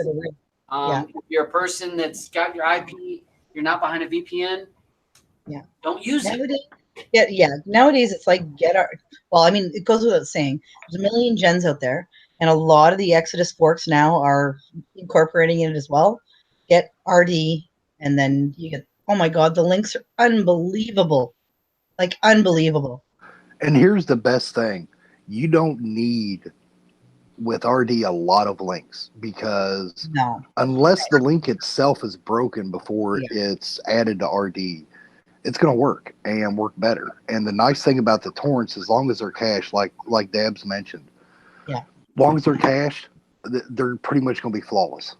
Do you not feel it's funny, though? Because, I mean, remember back in the day, before it got as big as it got, and you know what? How many links do you need? Do you really need a million? Exactly. You only need one or two good ones. Exactly. And I mean, it's gotten ridiculous, but it also has gotten where the normal sites are not as reliable as they used to be, unfortunately. Yep. So RD, definitely the go-to. And RD was great. And now so many people are using RD that now Torrents is great. It's like the next evolution of, normal links, and then there was RD, and now there's RD Torrents. If I'm not mistaken, that word's even used in Atreides, next evolution. Oh, well, look at that. I'm like psychic. Yeah. Well, now many of you may not agree, but back in the day when I was using Kodi primarily as my streaming source, if an open load link came up and required being paired to that ALI or whatever website link, I would do it, just because back then, after you paired it, the stream itself was flawless, and I could watch a whole movie with no interruptions. I remember open load before you had to pair it. I remember Mega. Remember Mega back in the day? They always had the best until Kim.com got arrested. Yep. Yeah, if you could stream from Mega now, that would be an awesome Mega back in the cloud source to put movies on. But all right, so I got to give TK a chance to talk, because I got to go get a beer anyways. So TK, since Deathstroke says you haven't had a chance to talk. You're on a group of people that have a little bit something to say. I know what he wants to ask me too. He was asking me if my wizard has gone on to 18. He asked me in Telegram. And I don't know if many of the builder, I actually just discovered this a couple weeks ago myself. You can skin the Aftermath wizards. So my wizard is still a 17 wizard. It's still the old Aftermath, but there is actually a default skin in the Aftermath wizard. So you can skin the wizard to look a little different, make it a little different, make it your own. So it might look like an upgraded or a different, but it's really just the Aftermath wizard skinned. Well, fire does it work in 18 though? Well, that's cool though. Well, I don't know. Yeah, it's different, right? Like these are just the normal dialogue boxes. I've just skinned them, right? No, I'm just saying, does your wizard work with like 18, like in Kodi 18? Don't know. Haven't even installed Kodi 18, or I should say, I haven't installed a working version of Kodi 18. And my opinion is I'm just not going to mess with it until it's an official release, because they're changing shit up so much. I don't want to have to be updating wizards and builds every couple of days, because I can tell you firsthand from me I've had it for a long time now. Do you want to send me your repo? I'll tell you if it works. Yeah, you know what? It's actually the release candidate there. Well, they have 4 or 5. 4. 5 now, I think. Send me your repo. I'll test it for you. I posted the link there. The wizard's down there, Mike. Well, you know what? TK, I think we're. Go ahead. What? If it's an aftermath base, Cody 1 has a working 18. Todd has a working 18. You could just fork it and go from there. Yeah, I think they're actually using the new GUI wizard, which I'm Yeah. looking at right now. Yeah, you betcha. We probably will be upgrading to the GUI wizard as soon as we make it our own. But for now, we're just using the aftermath wizard. And be nice. Well, I mean, this is based on aftermath, is it not, Todd? Yes. Yeah, it is. Yeah. In fact, I think there's an option there, and even to switch it back to the old way of the old aftermath. For sure. It'd be like, well, when you grab a gen and you make it your own, it takes literally like 10 minutes. Yeah. It works. And we'll see. I don't suggest anybody moving on to 18 unless you have to. Unless you have an Xbox and you're like, well, I have to use 18 because I got an Xbox. Because if you have an Xbox, you're using whatever Microsoft sends out. That's just the way it is. I'm still on beta on Xbox, to be honest. And I mean, How many times has Cody released a build though that they said was final and it still had bugs? Oh yeah. Well, they're on RC5, so we went from alpha, beta, RC. Remember when 17 came out? 17 was, oh my god, it was a problem until 17.1. Then it was pretty good. Then 17.2 got better, and then they had one bug, and then it went from 17.3 to 17.4. RC3 on 18 was a problem. Was it 3 or 2?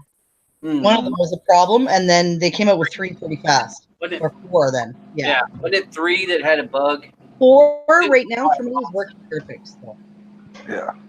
So yeah, just hang back from some of those. Hang back from folks. Please don't try to be the first one on your block unless you're somebody that wants to tinker around, and try, test, and push. Because 16 Jarvis was still my favorite. I mean, it just worked, and they should have still stayed there for a while. Well, the only downside to 16 was the HTTPS, because a lot of websites went to HTTPS, which was secure, and if you didn't have secure, you couldn't use it. And so, if you're on 16, a lot of websites or a lot of hosts you couldn't join. So that was the problem. Now, what was it? Mychinga, whatever. They had a fix, and I think SPMC did a fix. Didn't they do a fix where you could use 16 and still connect to secure? It has to do with HTTP secure. Magica 16 was a Kodi 17 ready for older versions of Android. Right. So if you had an old version, because some Androids couldn't move to 17 because it was an older version of Android. Had to stick so it was Kodi 17 was Android 5 and a bit up.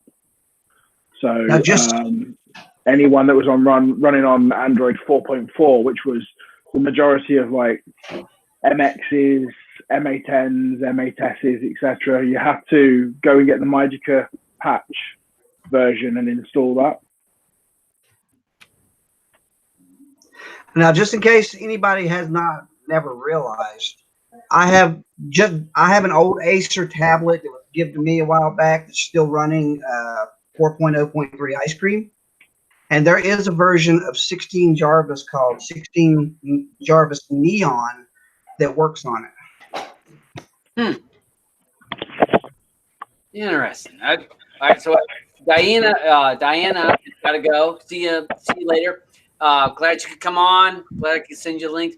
If you have a question about antennas, send me that message directly, and I'll try to help you and direct you on what I know about it. I'm not an expert, but I can say I've bought a few. So it's all on what you want to spend. I went the Cadillac way. I went the Cadillac, and then guess what? I ain't got to look back. Hey, and if you'll drop me links to everything, the booster, that antenna and stuff in Telegram, I will save that, because when I've got the money again, I want to help my cousin out. She lives way out in the country, and I would like to try to help her with a better antenna and reception. Yep, I'll actually send it to you right now. I got because I've got old timers and I forget shit pretty quick. Telegram. Telegram. I'm on Telegram more than I am Hangouts. Yeah, and you. All right. So what else on you? You work with Cody apps all the time, and I see you helping people. You're in that Telegram group, and anybody that knows Cody, and now Cody apps, for people that may not know, they highlight or showcase builds, add-ons, APKs. I know they have tutorial videos. Excuse me, because I know that even some of mine have made it to there. What else? What else is you guys got going on there? Because you seem to help out a lot there. I just give my input about what I think's good. We have this one particular member who occasionally brings up and says, "Well, I think it's shite," and I'm like, the day I asked him, like, "Do you ever have anything positive to say?" And he's like, "If it merits it, yeah." And I'm like, don't just say something is shite. Say why it's shite. So that'll be info for the rest of the members if they're considering wanting to try it or not try it. Don't just say it's shite and leave it at that. Okay, I'm gonna Communicate. be hard right now. You're from where, honey? Who? Where do you live? What state do you live in? Oh, me? I live in North Carolina. And do you guys normally use the word shite, or is that not a UK? No, it's just another member in the group, in the Telegram group, says shite. You're trying to be proper. Trying to be proper. From the mountain. In the mountains here, we just simply say something is shit. I mean, exactly. That was really cute in your southern accent. And shite is hilarious. What about cool beans? But I noticed we have Laura here, and I helped her test her latest build before she's ready to publicly release it. Thank you so much. He offered to be a tester for our build. And Glassnox, if you have a capable device, a powerful device, Glassnox, the way she got it is very, very awesome. Thank you. She uses some cinematics in it, to give you some motion backgrounds in it and stuff. And it's just really we had a look at it earlier. Actually, it was really nice. And her build before that one is pretty awesome too. Her horror build, Sinister. Oh, thanks. Oh, I think he's got a little crush, honey. Be careful, stalker. He's from the mountain. No. Actually, no. I would help anybody beta test something. I've got several app developers on my Facebook. I have the CKTV developer. I have the VSAT developer. I have the FreeFlix HQ developer on my Facebook. And we're not making funny, honey. We all actually. I know. We like testing to get stuff out faster for people too. Yeah, because the thing is that you can create something and put it out there, and you think there's no bugs. I think back when. Remember when Bob first came out and we messed with it for weeks. Yeah, because there were bugs. Messed with it, and there was bugs. We thought we fixed them, and you didn't know about the bugs until you released it. And then you found out what the damn bugs were. Yeah, the more you catch the hail from the feedback. The more OSs and the more devices you can test on, the better. Yeah, because you're right about the different devices. It's fine on PC, but it sucks on Android, I would love to be able to test stuff on Android boxes. Unfortunately, I have 3 different Android boxes that are kaput. They all died within a couple of months of using them. So maybe you have bad power supply there in the mountains. Yeah, I know. I've got one. I've got a universal one that I bought from Walmart that I need to get from storage at my granny's, so I can see if that will let me boot one up. But I've got one that was sent to me brand new out of the box that was stuck on a boot loop. Yeah. And I finally found the original image file to load into it, and it went through the update process. And after that, it went black, and it hasn't booted up ever since. So I'm looking through there to see if we had any other. We don't really have any other questions going on. So I've got that. I will. Hey, can all right. So. Was it Atreides? All right, can I? You're not allowed to say it anymore. All right, so can I show the Atreides add-on? Can I go through some of the settings where we were talking about? Can I go through some of that on the show, or would it not be cool for the Hydra team? This is your show, bro. No, I'm asking the Hydra team because it's their project. I don't want to show it and not be okay. If you're just going through the settings and all, that's fine, man. Okay, all right. So I'm gonna go through and I'm gonna highlight just so we talked about that, about some of the settings, and I thought that again it's interesting how they do some of the settings in this.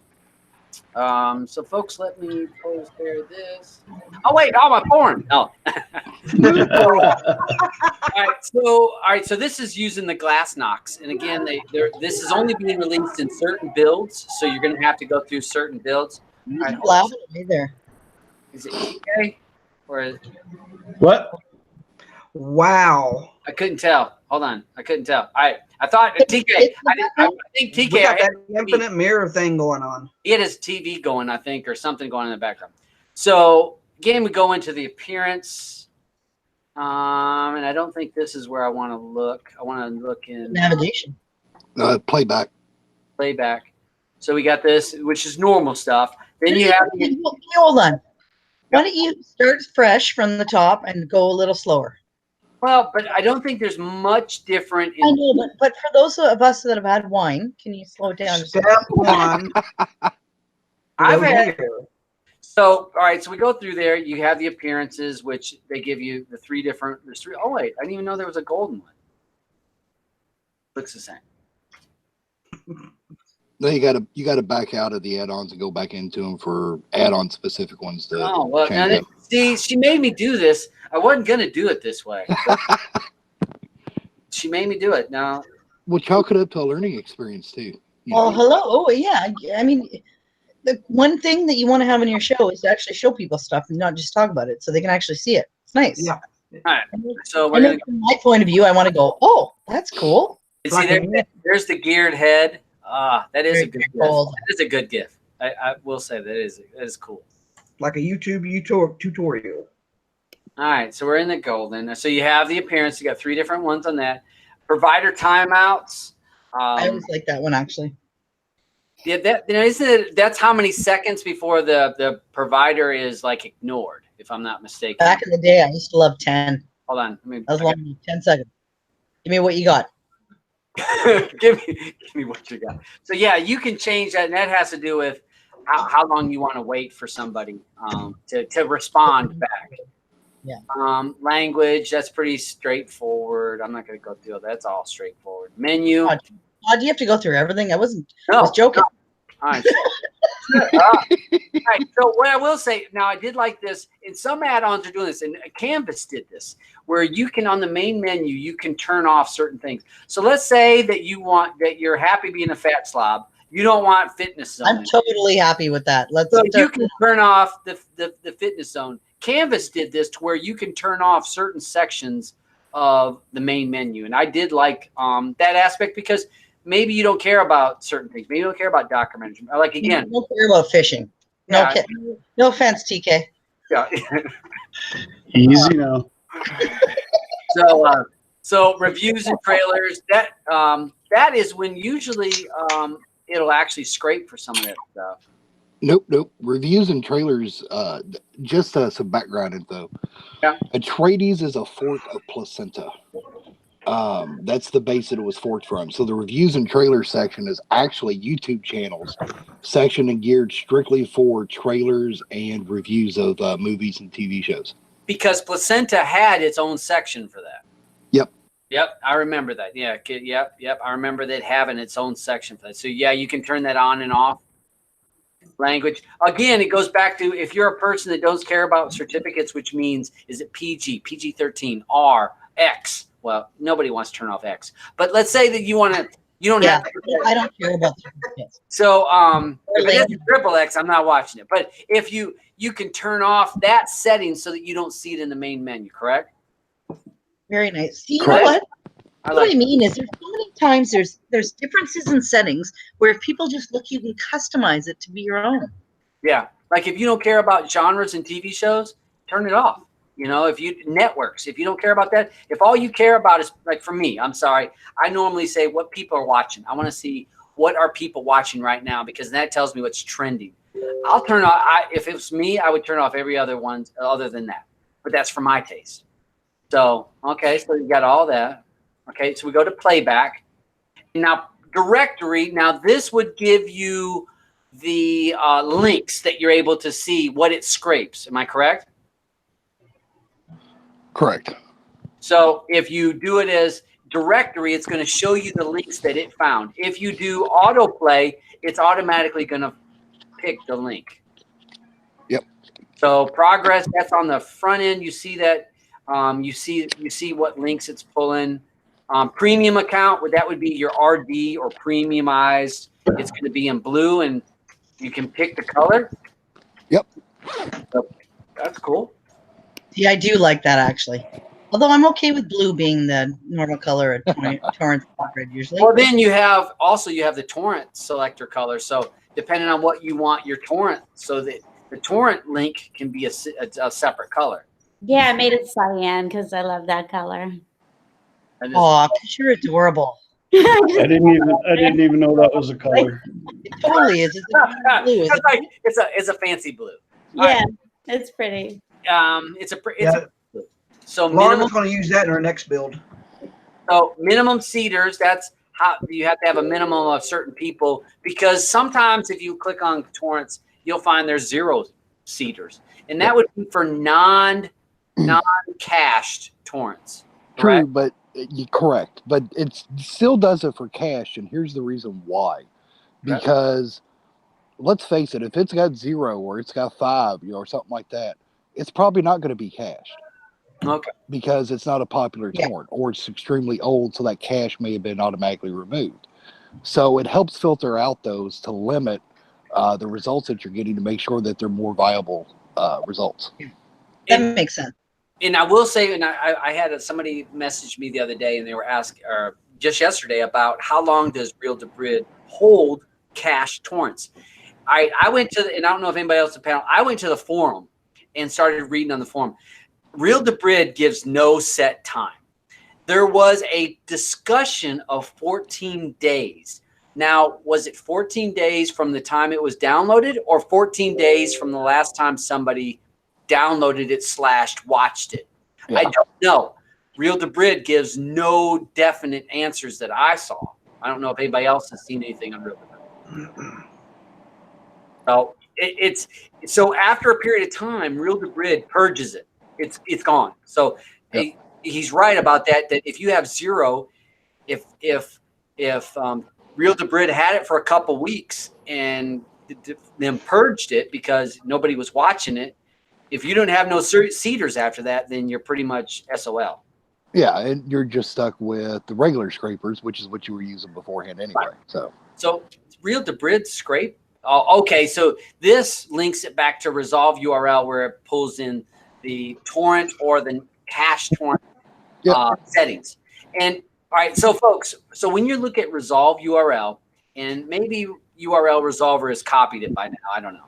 So what this means is right now it's checked. Oops, dang it.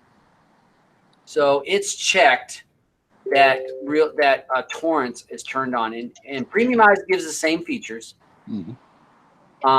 You have torrent support is on. That's off. That's on. Cache torrent means, and I said this in my video, means Real DaButcher basically has this saved. Real DaButcher has downloaded it and it holds it. So what this setting does is that if Real DaButcher has this and you click on that link and Real DaButcher says, hey, we have this, let you watch it, it will play. If you have this turned on and say Real DaButcher does not have it yet, it will just skip it, because it won't wait for the seeders to seed it. It just, if it's not on Real DaButcher, it says go to the next one. So that's what that setting means. Now, just to give you a heads up too, because the build is going to need an update. The next update will have an updated version of Atreides that also has a torrent setting for sorting torrent / premium providers, so that you can bump all torrent links to the top of the RD list when it gives you the results. Can I ask a question? Yep. Yeah. Am I understanding Real DaButcher mainly operates off of torrent links? No. Oh, okay. No, it caches them just like it does OpenLoad and all the others. And also, Real to Brid has, I don't want to say contract or they have agreement or whatever it is. They have their own servers, but they also have agreements with certain, let's say OpenLoad's a perfect example. Real to Brid doesn't own OpenLoad that I know of, but they have an agreement with OpenLoad that if OpenLoad has a link, if OpenLoad has a link that Real to Brid needs, you don't need to pair.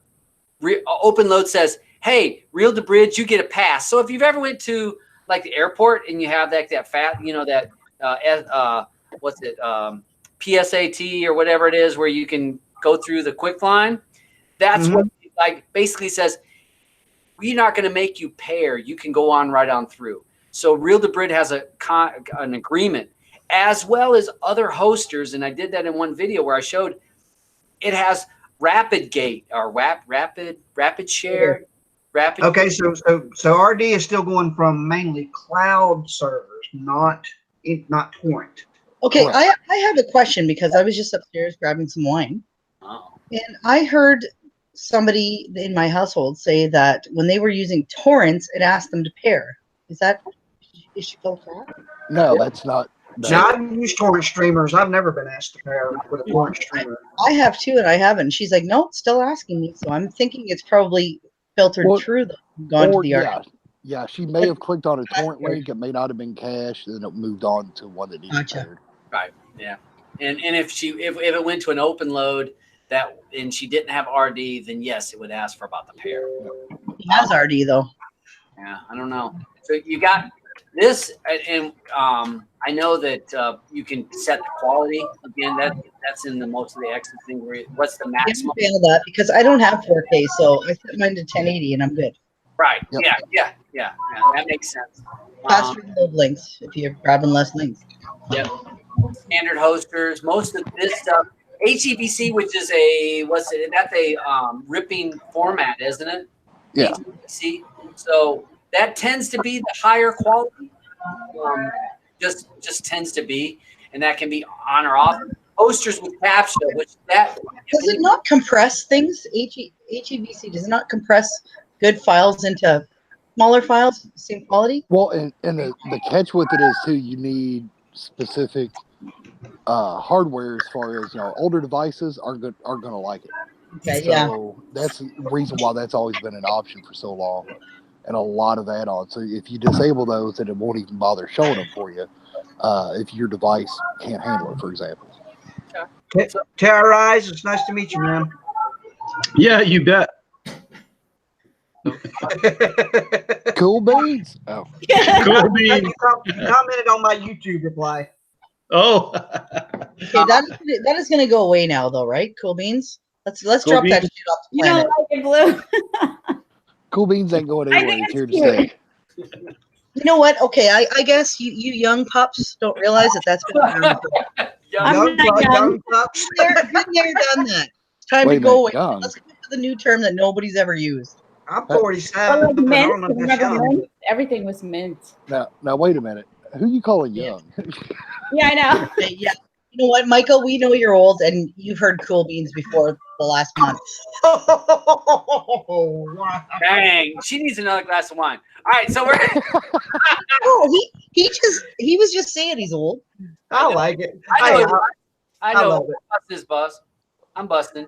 All right, hosters with CAPTCHA. If anybody's ever seen the thing where it says there's like click the pictures that have a street. All right, so you can turn that off, and that's in the settings, and that's in quite a few of the different settings or in the different add-ons. We're just going to go through some of this so that if people have questions about some of this, resume playback. That's where it asks you, hey, do you want to start over? Or you were at 20 minutes in. Do you want to continue? Yeah, I do like that. Yeah. So the providers, you guys have the providers all in there, all enabled. Counts. So that's got the account. This is where you would go through. Well, this has your track. So if you want to link your track or your TMDB, if you're wanting to track, now does a Trades, does that have the tracked integration? What? Yeah. That was awesome. It was perfect. Okay. So does this have the damn tracked integration that I hear so many people complain about that does not frickin' work? Does it work? Please, It works. God. It works for me. Okay. Works for me. All I right. mean, So, it's, here, For me too. I tried it. okay, with gens, it doesn't work so well. And people are like, well, I was watching, this show and it doesn't start me back over and it doesn't remember. Okay, so you have the option, to go in here and track integration. Tracked. So let's see. Library. Now, all right. So this is something, again, with a lot of the Exodus forks, has the option of being able to download or have a library. This has a library feature, and this tells me that it's going to be in the Kodi folder, user, add-on data, plug in Atreides movies. So that's going to, if I tell something, if I right-click on a show or a movie, it's going to send it to that if I set it. The only thing, and I think I showed it in one of my last build videos, I showed you how to go through and to basically set the content to that, to let Kodi know that this folder is movies and that this folder is TV shows. Because Kodi doesn't know, is it a TV show or a movie that I'm supposed to be scanning for? So that gives you the library. I love library function, especially for TV shows. If you're wanting to keep track of TV shows, if you add it to the library, that is the best. Metallic did a great job at that, which it spanned over many add-ons. This gives you the option inside this add-on. So downloads, I don't know if I know that a lot of the old Exodus forks didn't work downloads very well, but this one does. Oh, it does. Okay, so that is another thing that I've had people ask about. What add-on can I use to download? And here's the nice thing. Not only does it works with both free RD and the RD torrent. Okay. So you can use it on either one. Watch that 80 gig 4K if you really got the drive for it. The hard drive, that Yeah. is. Don't download 40K on your Fire Stick, please don't. No, that might not work so well. So you would turn it on, and when you turn this on, it's going to ask you where do you want to put it, and you would tell it what folder you want to put it in. So that's on there. So it's subtitles. Enable to turn it off. This is off by default, and then debugging, which 99.9% will never ever turn this on because most people don't care, and they're just going to tell you it's broken. But if you enable debugging, you're able to actually, the log will show you more information. So, and if you're able to upload the log, this will be going to the Kodi log. Now it has an add-on log. Yeah, what that is if you enable debugging and you set it to the add-on log, it has its own log utilities module in it, and it checks for what that's setting. And when it's set for add-on log, it writes all the log utilities that's in the program to a separate file called Atreides.log in the root of Kodi, right with the Kodi.log. So it separates anything that's not a Kodi-specific error or exception and puts it there to assist on add-on debugging for that add-on specifically. So yeah, if there's any problems with the trading, you can pull that and have its own log instead of having to go all the way through Kodi. Yep. Right. And here's the best thing. With all other add-ons, you have to go into Kodi and enable debug logging in system settings itself as well. With that, you don't have to. Well, that's a neat feature for when there's problems and people say this add-on's not working, or because how many times have we seen that in Telegram groups, Facebook groups, or Twitter? That's broken. Well, what's wrong? Yep. Well, I'm going to give you. First of all, if they even know how to get a log, number one. Number two, if they get a log and they give you a log from the Kodi's been running for a day, and it's like the log is forever long. It's like, okay, where am I going to find where the problem is? So that's a neat feature. Again, different from what a lot of other add-ons are doing. Yep. So that's a neat feature.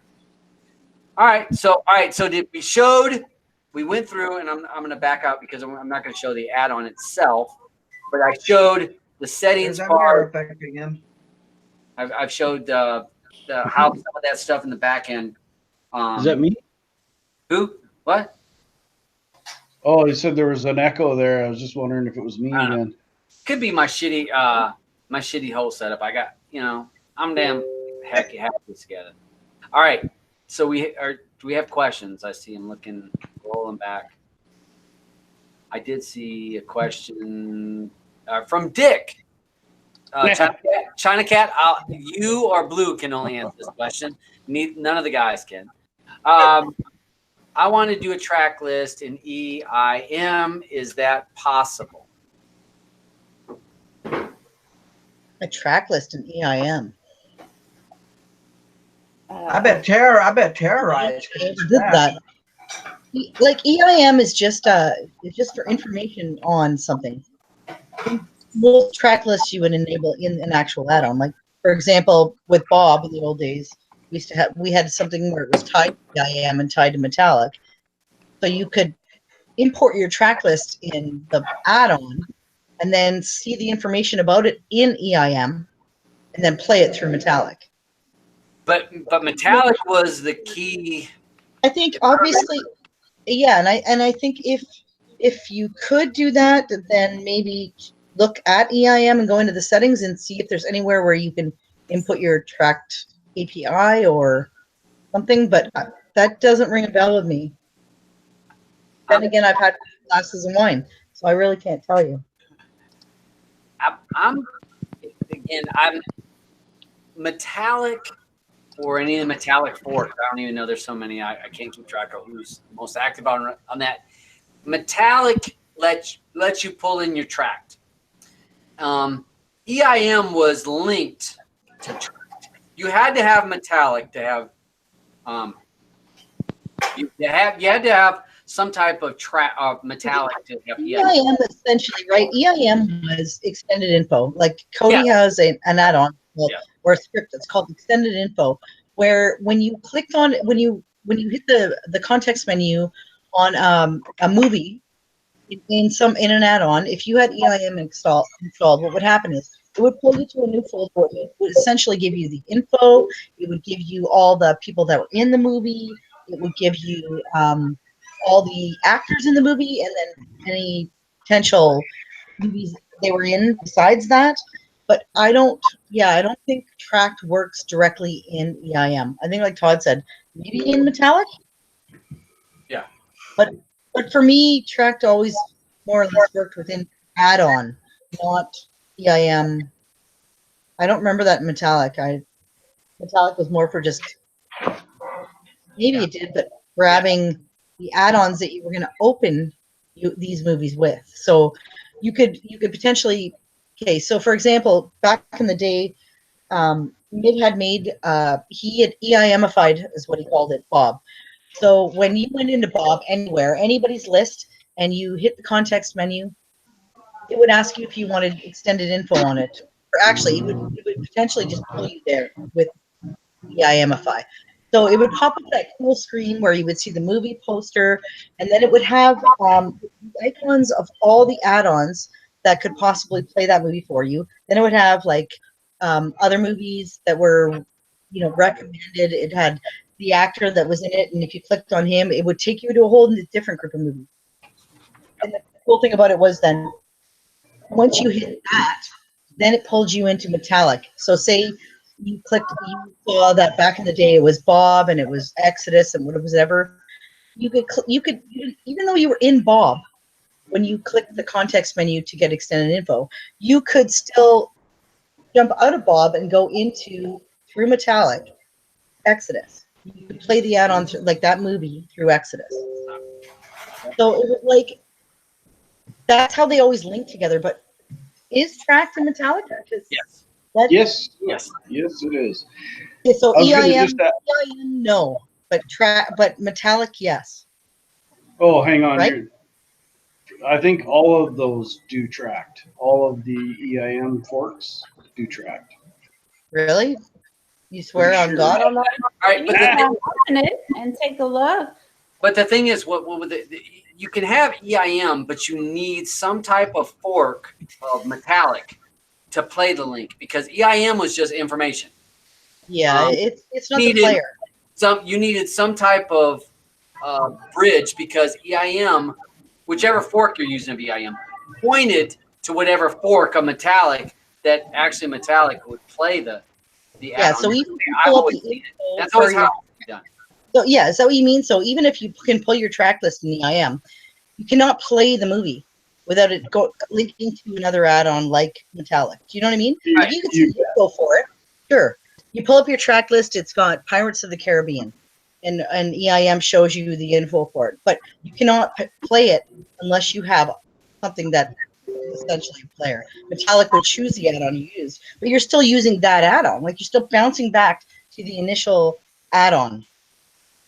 Because Metallic is not a player. EIM is not a player. Yeah, they're to me, I always looked at them as like road signs or maps. Say, hey, go here, go there. It's like that's how I always Yeah, understood it them. wouldn't take you there. It would just point you there. How the new ones work. I think they work the same because I don't think anybody's coded them any different. They just changed the names. Just added players. Hey, Yeah. all right, Kat. Now, you guys, one of the other questions I saw was Juggernaut asked about what skin you guys are using. You said Silvo, Nox Silvo. I'll let you go, Kat. For glass, yeah, it's a Silvo, and we did a mod of it. It's a nice skin. It's a pretty skin, and you could do it. Silvo's really easy to use. Yeah, you can do a lot of mods. Like you can change the look of it so good. Yeah, I think I've only I did Bello, but everything else I've done is on Silvo. You too, right, TK? I've worked on other ones, but all my builds, they're all on Silvo, my own. And I think Digi in our repo right now has a duet build, which I believe is Silvo and I want to say Mimic, but I'm not exactly sure. But he's got a different skin. And then you've got one build with Bello. But I think most of the rest of them so far have all been Silvo. And like I was just telling Blue, I think yesterday or today, it's easier for me to make Silvo look like any other skin than it is for me to learn that skin. Yeah. The last little while I've tried out Todd had done Pellucid, but there's not a lot of skinning you can do in that. There's not a lot of like the media folder, the textures, not a lot of textures. So it kind of sucks balls. But Quartz was fun. Rapier was fun. And Black Glass Nova were fun. Yeah, Blue has some nice builds, Oh geez. I'm they're Mr. beautiful. Generic. They're very I'm Mr. nice. Generic. Suck. I stick to Zonfluence. I've done some in Silvo. Going to be working on one in Eminence. Eminence. I think I looked at that too. I've done one in Omni, which is the one that was done for Dune, that revolved around Arrakis. I only skin kind of like the basics. You know what I mean? Yeah. Like I mess with the textures. I mess with a couple like the colors. I mess with a couple of little like this anything that has to do with keyboards and stuff. But I don't mess with the files, which you probably do more, right? Actually, I used to, but anymore, just because of where I got into add-on development so much, it took away from the skinning side, and I never dove into it more with different skins. So anymore, it's y'all change up the artwork, stuff like that. Now I did put after doing it myself, the bug in TK's here about making your own icons for all the add-ons in your build and use those instead. Yeah. And different Good idea. Some are setups. ugly. No offense to people out there making add-on icons, but some are ugly. Yeah, well, and not only that, the nice thing is you can make them to match the skin, so it's an even flow throughout the skin. Yeah, like I mean, some are square, some are circular. Maybe good to make them all so they look identical, like different colors and whatever. But yeah. Yeah, and it originally started out I was doing it to mark them, whether it was a gin, whether it was a coveted style scraper or universal scrapers. And then I thought about it, and I'm like, you know what? I'm just going to be limiting the add-ons anyway because I was in the middle of redoing the build itself. And so I ended up not going that route. I just still went with the custom icons per each one, and just went from there with it. Awesome. Yeah, that discovering that batch in Photoshop has really expanded that. I mean, it used to take hours to make an icon set for a skin that, let's be honest, most users don't even notice. I think I can do, once I have the template, I can probably do 100 icons now in less than a minute. Yep. Actions and batches are wonderful Oh, and in Photoshop. okay, I'll admit you're welcome for that. Yeah, I guess if we're giving out credit, I have to give credit to my icon widget to Mod too. I completely stole that out of his build. All right, hey, I got so we had a question from one of the people watching. It says, when I add a TV show to the library, sometimes it gives the wrong show on the track site. Where is the fault? Whoever listed that link, wherever you're pulling it from, has listed the link wrong. I would say they actually listed the file wrong. Is that like in the old days though, when you would you go to a movie or a show and you click the link and it's something completely different than it's the upload? Yeah. It's out of our control. Or well, yes, and it depends. TV shows are more susceptible to wrong links, and the reason being is because and I'm guilty of this myself. 99.9% of the scrapers out there don't check for the full valid name of the episode itself, because if they did, it would automatically fail. They check for the name of the show and then the season 2 episode 3. That's all they check. So sometimes it's like a exact same show, same name. Yep. But can't they be gotten wrong sometimes based on the way that they word it in that particular season or episode though? Like maybe it's season 0, episode 1, or season actual letter O, episode 1, or whatever. Remember Jack Ryan? Stuff like that. Stuff like that can happen too. If they're using O's instead of zeros, things like that. But like I said, you had remember when Amazon had Amazon Jack Ryan and some was Jack Ryan, and some scrapers would not find that TV show because Amazon Jack Ryan. So sometimes it's how it's worded that can create a problem for the add-on or the scraper or something, because it's linked incorrectly because maybe it's looking for the exact word. I remember that was a big problem with a lot of universal scrapers. Bud, what does this mean to you? Pretty soon you're going to be kissing that thing in your face. Haha. What does that mean? I guess he's talking about the microphone. That's the only thing I got kissing in my face. I just thought of something. Tara, Laura, you Cody builders. I just thought of something that you guys could look into for another source to pull in for something. I was asked to do a YouTube review a while back for a site called TVDB. Wait a minute, hang on. Let me pull it up. Hang on. TVDB. It's a great website for TV shows, but maybe you guys will figure out a way to look into the elements and figure out a way to pull the stream bounce off that to be another source for TV shows. But this site only talking about TVDB right now, though, like the actual official website where everything's pulled from. No, TVDB.cc. Every episode in TV show has only 2 links, and they're all HD. Yeah, that's not the TVDB I know. And when you do it with the Chrome, and I found when you do it when you use that site with the Chrome browser, even on the Fire device, the Chrome browser works the best with that site. It's flawless. You don't get no buffering. You're HD. That's so clever because TVDB is the official site. TVDB is the official TV database site, which we pull art, you pull the information from a show, all that stuff. That's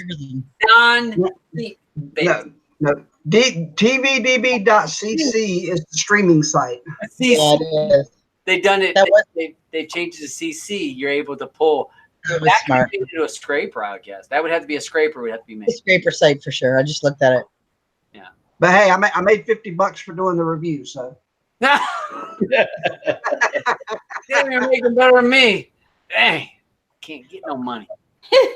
and the review only took me like 5 minutes. Damn, how do you get people to pay you for reviews? Yeah, really.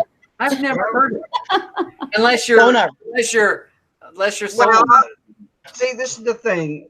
I know this guy with a YouTube channel who's a Canadian, and I've been in his Facebook group for a long time. And I made the offer, just like I do beta testing. I made the offer to help him do, add videos. So it got to a point to where he finally started coming to me for video reviews and telling me what he wanted the review to be about. He didn't have time to do it, so he'd ask me to do it. So I make the video, I send him the link, and then he puts it on his YouTube. And so whoever the owner of this website is, asked him to do a review. And he wasn't going to tell them he didn't have time. So he messages me and says, I don't have time to do this. Can you do it? He says, I'll PayPal you what this guy's going to pay me. So Wow. that's the Dang. way that works. I am all out of the loop. I'm sorry, but he and I sound much more sexier than he does. I mean, I've got a PC Wondershare Pro that I got a key free for doing the review for him because he didn't have time to do that review either. So I mean, I get all kinds of good paid stuff for Dang. what I know. I'm missing the boat. Hey Sharon, how you doing, babe? Nice to see Sharon, shrinking Sharon. She's jumped in the chat. One of the people watches all Rich Felix watches our show all the time. So thanks for guys watching. I was trying to look to see if there was any other questions, and I just want to say thank you, Griff, for the thumbs down. We love you. no, that may not be Griff. Maybe he's in bed. I'm telling you, you only ever get thumbs down when I'm here. I'm sorry, Todd. I'm so sorry. Oh my God, I'm so sorry. I'll be right back, guys. Yeah, well, it happens. It happens, but Haters. Whoever gave the thumbs down, am I allowed to swear on this? I don't care. They can go I'll fuck be themselves. demonetized by tomorrow, anyways. That's all right because they had to come here to watch the show in order to click on thumbs down. Yeah, I still like really. All right, so you, Cody. It was probably Tom Nolan. Metallica does not have Metallica. Okay, well, he's answered. Never mind. He answered the question. Yeah, that's how I understand it. You, Cody, won because back in the day, yes, because Metallica was first. Yeah, Extended Info Mod came later, and again, it goes back to Q did not. He never had a number. His version number was always lower than the official because he did not want to overwrite. Because he said, people that don't want my mod, they shouldn't be forced to have my mod. They should have to go after. Yeah. So would he get them to turn it off then, so it wouldn't overwrite? Cody's wouldn't overwrite his. Right. Well, his was always lower, so you had to basically manually say, I want that mod from that repo, and that which was great. So yeah, whatever. Yeah, it's a trooper. I know there's haters, but you know what? They have to come to my channel, like you're saying. They have to watch it. They have to click it. So whatever. I've never said that I make a bunch of money. I've been upfront saying I probably make $100 a year, if that, off of my YouTube channel. So maybe a little more. It's not anything that is paying my bills. That's for damn sure. And I don't really care. So. Let's see. No, we're pretty sure, Tom. Yeah, whatever. I'm okay. I'm doing okay. We know how he makes his money. It's out on the street working. On the street. Hey, off the porn tube. It's that one man outfit. I wish I could say what I was thinking without worrying about getting you in trouble, because I'd have some comments. I could wear my snowman outfit, and then I cut out certain areas. And that's where I make my real money. See, there you go. Where the carrot goes? Yeah, exactly. That's not a carrot. Oh. It's not a carrot right there. At least it's stiff. And you don't need the blue pill. All right, so so let's see. So we got that going on. we got Todd standing on the street corner in a snowman outfit. Yeah, hey, this snowman outfit, I will have to say, and honestly, if you guys have not watched, we only got 78 viewers, so probably all these 78 have seen the video. If you've not seen my birthday party, that has got to be the funnest show I've ever done. Yeah, just fast forward to the end where Todd's dancing. That's I honestly kind of like floor humping. Yeah. Oh my God. And it was okay. What's that dance called? The what? The worm. Is the No, worm, the one who the that. floss, Oh, was Todd trying to break dance? the floss. He was doing the floss first. That was even funnier than although the worm was classic. Ebony said you need to Oh, do the right. He was dancing. Now I remember. Ebony said The best part about it is Todd's in a building and he's got Charles, his buddy Charles, below him. So when he started doing the worm, it was making hard thumping sounds on the floor. His next door neighbor thought he was getting hurt or beat up, so he ran upstairs with no shirt on to make sure Todd was. that's your boy. Your boy will show up and shirtless. My boy was there to damn help me Ran out. upstairs, didn't even bother getting a shirt just to make Nope. sure you were okay. Hey, yeah, he was checking, That's making sure that I wasn't getting hurt. You That- know, that's the boy. all I have to say is that would really suck if you'd brought home a date. Oh yeah, he was. Well, he was ready to go. Yeah, he stuck his head in. Like, what the hell's going on in here? Hear that banging and banging? But yeah, that was the that was the funnest show I've ever done. That was it was great time.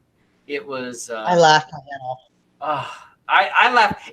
Well, the year before that, it was so funny that the show got like Cody took it off, or YouTube took it off the air because it was like we were talking about renting prostitutes. Oh, Oh yeah. That was when Dicko Georgie was reading. So, yeah. Dicko was reading that not back page that Girls for Hire. No, Adult work. I can't even remember the name of it, but you can essentially go on yeah. find women in your area who they're essentially prostitutes, but you'll find it like some old lady lives down the street who likes to pee in some dude's mouth. Oh, so you're talking about Oh, yeah. looking on Adult Craigslist. work in the UK. On Craigslist. It was I would be like, oh my God, Mrs. Sundstrom, how you doing in the morning? Eh? Do you wave at each other, putting your garbage out, knowing what she's doing at night? yeah. It was adultwork.co.uk. No, yeah, you knew O'Neill was gonna have to Oh my chime. God, O'Neill, of course knows it. That's because I told him about it. Yeah. Because I told him about it because if you remember, I found the guy that I used to work with, his next door neighbor on there. Oh, Yes. And you guys were searching like within your kilometers. You're like, oh, Yeah. there's many people within my. Yeah, so we searched for his postcode or his zip code if you're American, right? Within a kilometer. And as I say, we found his neighbor on there. Because he goes to me, I worked on the doors with him as a bouncer, and he was like, oh, I swear my neighbor's on the game. She's always got blokes coming and going. And I said, well, we'll take a look. There's a website. And he's like, what do you mean there's a website? I said, well, there's a website. We can have a look. And so we had a look, and there she was. And so I paid the £2.50 to get access to all of her pictures and printed them all off on PDF because they were constantly arguing. So I gave them a bit of ammunition. There was pictures of her being fisted by other girls. There was all sorts of weird shit. And she's got kids, and she was inviting blokes around the house. It was like proper weird. But yeah, Dicko was all over that when I told him about it. He was like, "Oh my God, I can do this thing! Wow, I'm going to see one of my friends or my neighbors or even my sister. I don't know." Yeah, that was my 50th birthday. the best Yeah, part was I wasn't there on that one, but I remember talking Oh my to God. kids. adult work Adult reviews were the best. You know, some dude. Field reports. Candy was always so welcoming. And you get your fuel in liters instead of gallons too, right? That was some crazy, but yeah. Yes, same as Canada. All right, so we're circle back around to streaming again, since you guys got me off on a damn rabbit. Why? What's the point? How many hours now?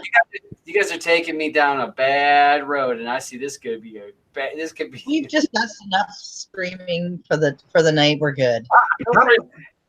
How many fire users in this bunch do we got?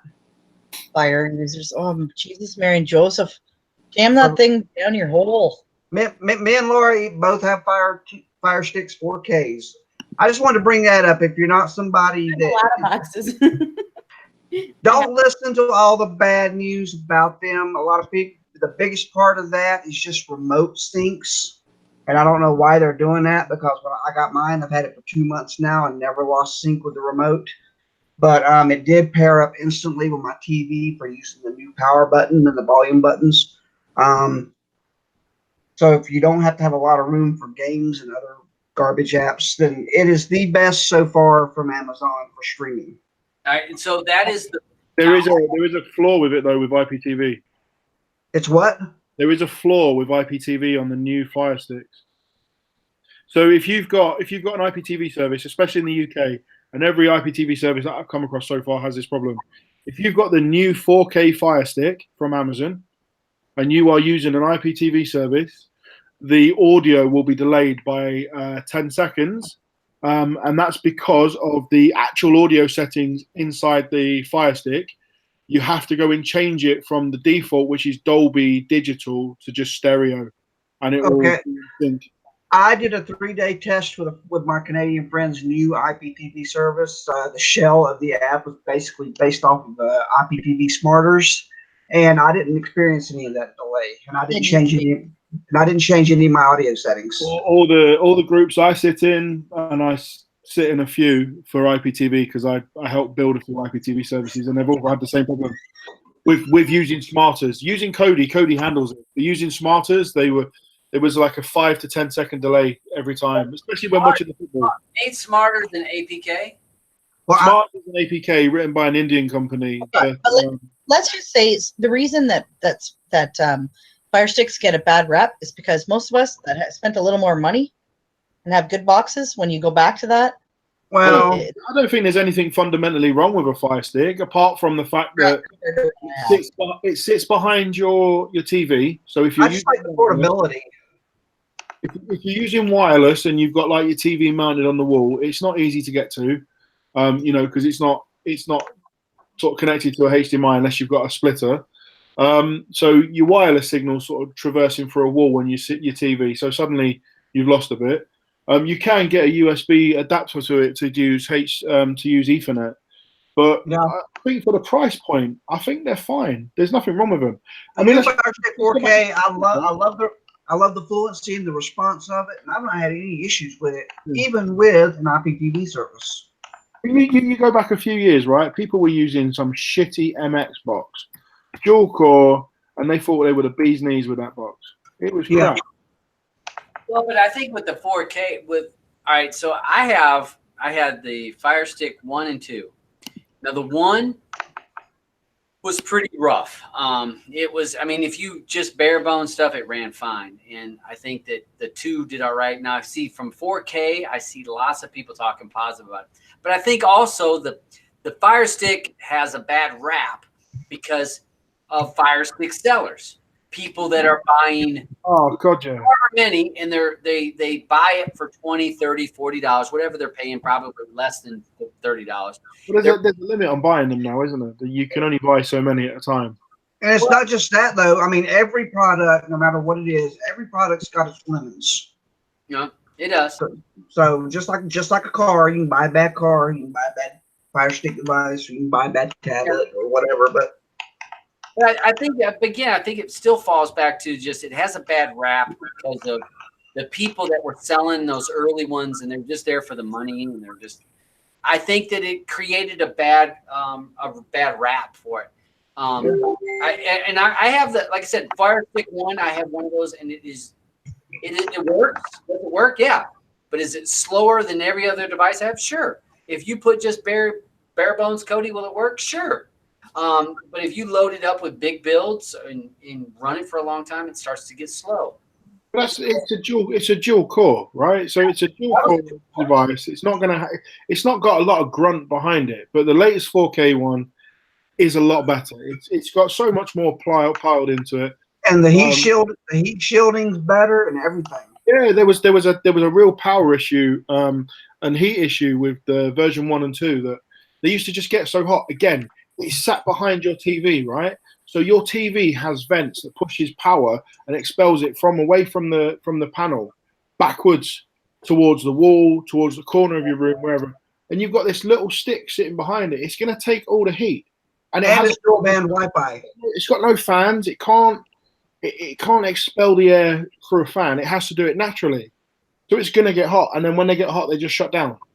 My Fire Stick hardly gets warm. My 4K Fire Stick right now, no matter what I've run, it hardly even gets warm. Yeah, the 4K ones, they fixed it. They fixed the issue. I definitely recommend the 4K one.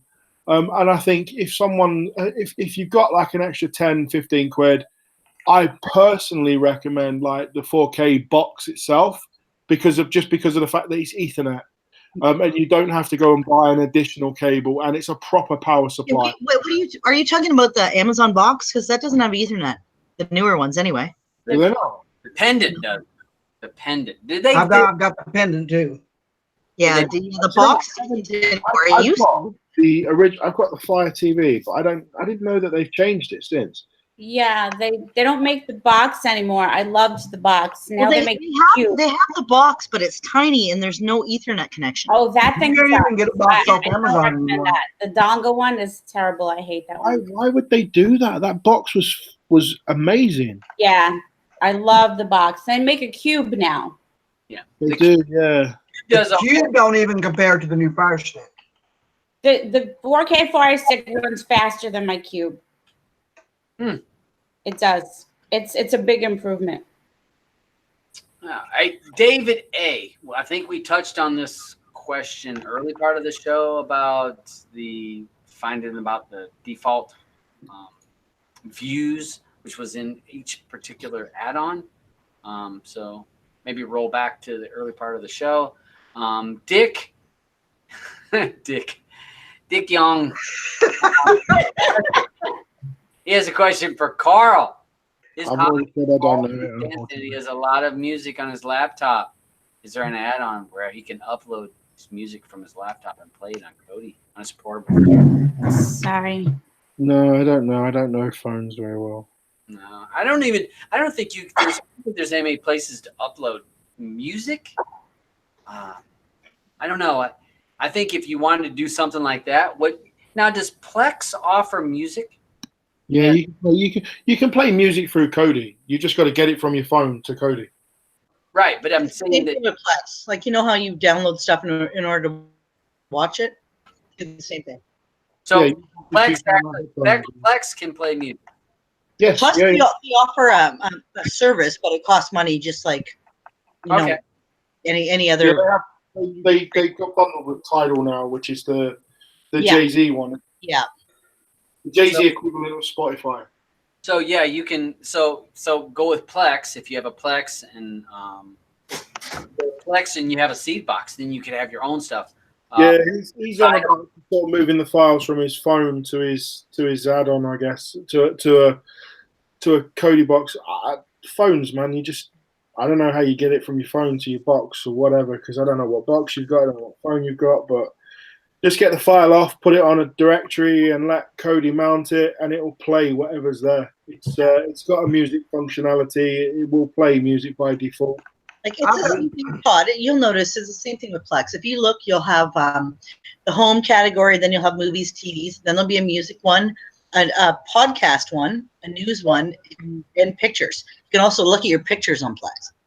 I've got to tip my hat to the developer of the Plex add-on for Kodi, because I've had a better streaming experience from my Plex server using that than the actual Plex app on Android. That would be Plex themselves, because remember they busted Metal Kettle for trying to create his own add-on for that one. Well, whoever. I mean, That's officially or whatever. The add-on for Cody was better for me than the app itself. Because I know that Metal Kettle created an add-on for it and got his hands slapped by Plex about that. He was always getting his hand slapped.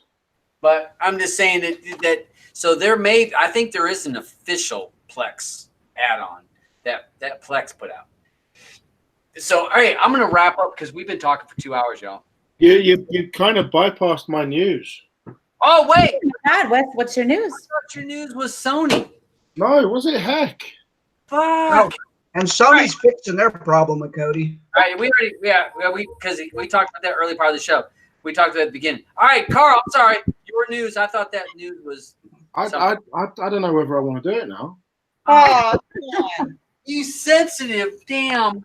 Well, he saved the best for last. Yeah. Okay. Come on. All right. So those that don't know me, and those that do, and if those that forget, I released some very, very popular add-ons, just for him, Let's Be Friends, and the free version of Hushem's on News 12. And I decided to close them down, basically. I got rid of him. I was like, nah, not interested anymore. Well, the good news is they're back. So you can now get Just For Him, and you can get Let's Be Friends, although Let's Be Friends isn't working right now because I'm just waiting for the update to apply. But you can now get Just For Him and Let's Be Friends, and there's a new 4K porn add-on that I'm nearly finishing. So that'll be popular. Which is now available. So I used to have a repo address of ninjasys.uk. I've got rid of that. Now install my popular porn add-ons. So you can enjoy a little one-on-one me time, or spank the monkey and do all the things that your wife or girlfriend isn't doing. That's your lady, and which your boyfriend isn't doing.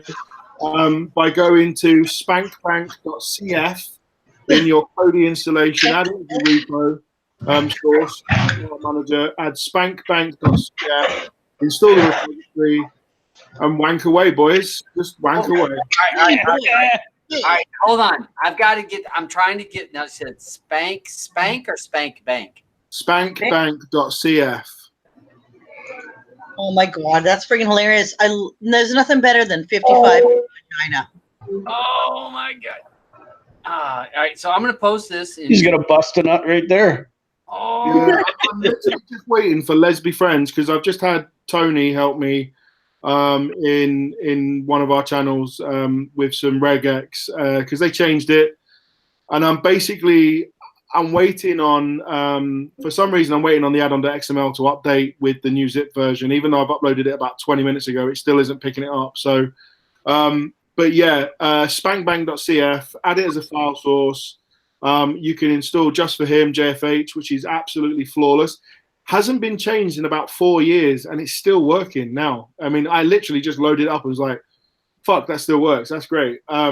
Let's Be Friends, I needed to change it slightly. That's now working, but it's not in the repository that's updated.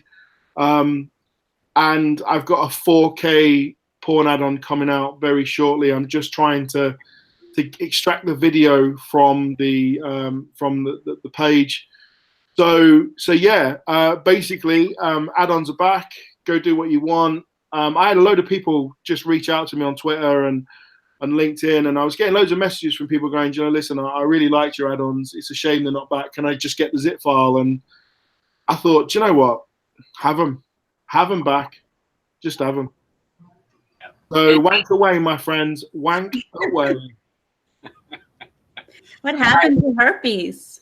Herpes is still being worked on, but it's just time. I've got 2 kids. I've got a full-time job. I haven't got the time. I literally put it this way. So we started this call, this chat, nearly 3 hours ago now, right? Oh yeah. And in those 3 hours, I've made the thing back online. I've got a new domain. I've just sorted out my space, put it all back on. re-uploaded the zips, just got it working. And that's only literally because I'm on this call. If I wasn't on this call, I probably wouldn't have time to do it. They don't need maintaining because they're More shows then. More shows, Carl's on. More work done. So, Basically, what he's saying is we're really boring, and while he was tuning us out, he did a lot of work. you lot were talking about stuff that I have no idea about, so I just sat here rewriting, fixing the regex on Let's Be Friends, and Tony was just helping out for a second as well, and just me being. I haven't touched regex in such a long time that I completely missed what the regex should be.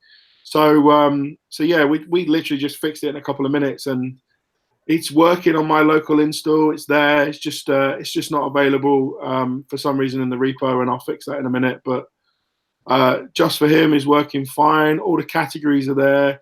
There's even more videos there, which is great. And they play first time as well, so I'm happy. Hold on a second. I gotta. Oh, thank you for your work. You're gonna put this on now, aren't you? I'm just curious why Blue.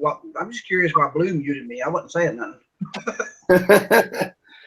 Well, Let's Be Friends is all about like lesbians, right? I mean, you know, girls need a little bit of loving as well, right? Girls love a bit of lesbian friends, so I've made it available for everyone. I mean, Just for Him, admittedly, has like loads of characters, loads of categories. I'm literally looking at like the list now, and there's big round ass, blowjobs, handjobs, facials, brunettes, car, cartoon, college, DP, massage, nudity. All right. We get the categories. We get the categories. All right. So I posted the link to the repo. Yeah. If you want that, go ahead and grab it, install it, do whatever you're going to do. Wash your hands after and before, please. Or before you touch the remote, wash your hands. But hey, that's cool to have that on there. News 12 is still working as well. That's still working. So if you're in the New York area or you're around the surrounding areas in New York, install the News 12 free add-on. Don't give Hosham any money. And it just works. The guy accused me of stealing this add-on. Compare his add-on to mine. You'll literally see all I'm doing is pulling the links directly from the News 12 page. He's doing all sorts of weird and wonderful shit. I haven't even got a clue, and I don't care. Mine works. His is expensive. Well, he needed a certain number of videos. Wasn't it a certain number of likes, and then he released it, and he wanted money for it. So yeah, if you're in Brooklyn, Connecticut, Hudson Valley, Long Island, New Jersey, or Westchester, install News 12, get the latest news as it happens, and get the weather as well. Awesome. Offering that content out there for everybody. We're going to go ahead. I'm going to roll through the group and let everybody, if there's any projects they got going on or things they want to talk about or mention before we roll through, because we've been on here for almost 3 hours. So let's see. I will start with, I'm going to start with TK because he's on my right. And so I will start with TK. What you got going on, buddy? Anything you want to mention in closing? Just the newbie Telegram builders group for all the new builders and experienced builders alike. We got all skill levels in there, and the Hydro9 Telegram group. If you want to know what we're up to, we show some sneak peeks in there. You can find out what the crew is up to if you want to come find us there. Dude, if you would post that link in one of the chats that you and I are in, I will post it into the show note or over into the show that people want. Sure, I'll throw them in telly for you. That's cool. Thank you. Go ahead. That's about it for me, man. Thanks for having me on. It's a pleasure to have you here. All right. I got Muad'Dib if he's not working. I'm not sure. All right, so I'm going to skip past him because it looked like maybe he's actually had to do some work. What about you, Mr. Michael Nix? I would thank you for coming on here. Anything you got to finish up with? Not project-wise. I'm not exactly the genius level on that aspect, but I am learning to mod apps, and I had released in its own APK time now my first app mod, streaming app mod. And it's only partially mine because I followed a video tutorial by someone that explained how to do it. So that was just to give me some insight. So anybody else in here that knows how to mod apps and want to be a, I don't know, take me on as an apprentice to help me keep learning other tips and tricks for modding, then that would be great. So, because I know modding apps is a big load for those who've been in it for a while, and I'm just trying to come in it. So the more people that can share tips and tricks with me and help me learn, then I can help lessen that load and help explore other apps and stuff that they may not have time to even deal with. So, All right, good enough, fair enough. And again, Michael is on. If you're not knowing where he came, he is a mod in the Cody Apps group, which they post lots of APKs and builds and this and that, but lots of APK talk. And he seems to. If it's it comes through there first. Yeah, it's that's where I kind of watch it. And I read through there. Miss China Cat, what's up with you? Anything going on? Anything you want to close with?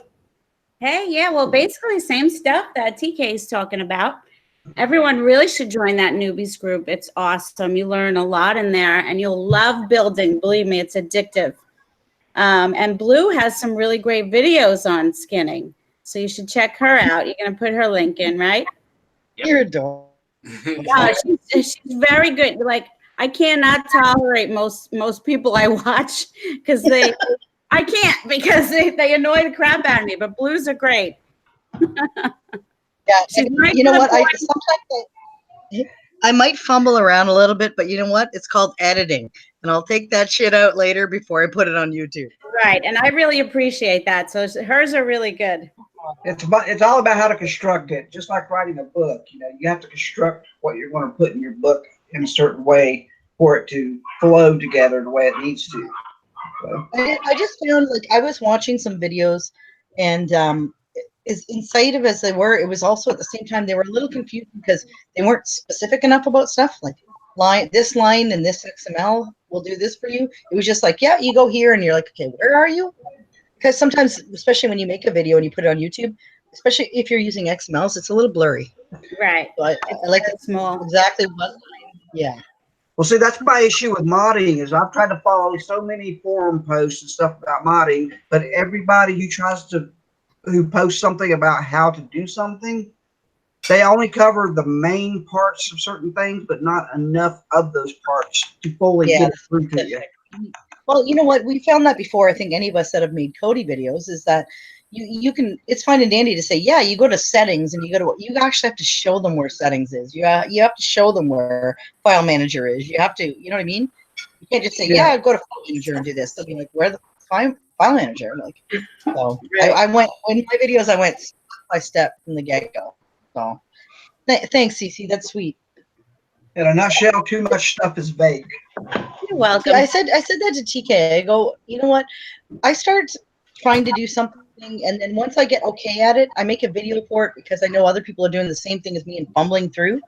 And if I help one person, just one person, it makes me.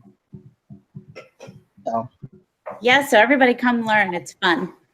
It is. It's a great group. It's a really nice group. Everyone's nice, yeah. I posted the links to the Hydra group as well as the Builders group. And if you want to join that Telegram group, join those Telegram groups. The Builders group, if you're wanting to learn about builds, they have people in there that are going to help you. Again, same thing with any of the Telegram groups. They can be really helpful to get that one-on-one. If you're looking and you message me a question and you put it on my Facebook video, it's sometimes hard for me to know what you're saying and then respond to you back within 1 or 2 days. Then you respond back to me within 1 or 2 days. And it becomes a long, drawn-out process. Whereas snail mail. Yeah, you join a Telegram group, someone's there. Someone's there to help you. So someone's always there. Yeah, it adds a lot of accessibility. You may not get China Cat, or you may not get TK that's able to help because what somebody else is going to jump in there and help you. So Mr. Carl, so you gave us your big news. Anything else you got to close with, sir? You know me. all this sort of you know me, I'm always just doing stuff. Yeah, just install the add-on, see what you think. Tell me what you think. If you've never seen them before, or you're a bit of a prude, install them, see what you think about them. If anyone needs any hosting or dedicated servers, reach out to me. I've got my own hosting business, antisocialhosting.com. Leaving on that, the world is full of nice people. If you can't find one, be one. Okay, and just so I can say something really quick in regards to O'Neill, I have hosting through him. It's wonderful. He's awesome. Thank you very much. Very In good. case anybody missed it, Next Level Tech has been MIA for a while. He's got family and intensive care unit, so he's gotten out of Telegram for a while. Okay, so Next Level Tech. Yeah. Hopefully things work out well for that situation. Yeah. All right, Blue, do you have anything you want to finish up with? No, I think I'm okay. I mean, Diane just asked a question, though. Can I answer it really quick? Because I was going to type it out. No. She said, my question is for building. How different is 18 from 17? Well, some of the, if you're building, like if you're skinning, some of the builds or some of the skins are quite a bit different. Not quite a bit. You still would use the same stuff, but you can't follow a guide for 17 or Silva like you can for 18. It's different. But as far as building, it's pretty much the same. You start off in estuary on both. You've got to enable the third-party add-ons the same. Depending on the skin that you choose, if it's a regular build, if you're not skinning it, if you're just adding main menus and sub-menus and stuff, backgrounds, it's pretty much the same. So it's pretty easy to build in 18 if you've already built in 17, in my opinion. And that's it for me today. Okay, hold on a second. I had to add that answer to Mr. Dick over here. So thanks for that. I will finish up. I will say again, I use Carl's hosting, and I will say that it's awesome. Top service. Again, you can reach out to him. It's not expensive. It's like £6 a month UK, and dedicated servers start from £20 a month. Yeah, so, yeah, it's awesome. The price is not much at all, and he's able to help you if you need help. He's always there as much as possible, as much as someone can be. He's not a big corporation, but great service. So I can't recommend it any more than what I do because it's just a good service. I just want to say thanks for everyone being on the show. I want to thank for everyone being on the panel. This is Streaming Matters. I'm hoping that we're able to talk about more than just one subject. We're not going to talk just about coding. We're going to talk about some APKs. We're going to talk about some hosting. We're going to talk about VPNs. We're going to talk about torrents. We're going to talk about real debris. We may talk about premium ice. We're going to talk about some add-ons. We may talk about a lot of different things. But it's tomorrow's new gadgets. Yeah, I mean, who knows what we may talk about? Again, it's what you're needing about what's streaming. I'm hoping to also pull in. I've put out some invites to some other guys that are more device focused, that are focused on certain devices. So if there's certain devices that you're wanting to learn about, maybe they would know more about. When me and the rest of the panel, if there's something we don't know about, we say, I think this is how this works, or we think this is how that works. We try to explain. No. None of us act to be the experts. None of us know all the answers. We give you what our advice is and what our experience is. Thanks for everyone being on the show. I will say, awesome job. Thank you for Carl releasing a new repo for everybody. If you're alone, your alone time may be a little bit more enjoyable. So we're looking for that. Thank you to Troop watching the chat on the side, moderating on the side. Thank you for that. Thanks for everyone watching that goes on the side. And I can't say. You want somebody to help you test? What's that? And you want somebody to help you test a build or something? Holler at me. Yeah, Michael's looking to help anybody. He's just a helper. But I want to the people that are my friends that are here on the panel that come on here to be on my show, because I mean, this is just a lonely old whatever show. We try to show you and teach you something stuff. Hopefully you walked away from a little bit of knowledge. You learned a little something from this. Maybe if there's something I can teach you or show you, send me a message. I will do my best. I will say there was someone that had a message for me or had a suggestion for a show, and that's about what new shows and movies, and do some one-on-one reviews of them.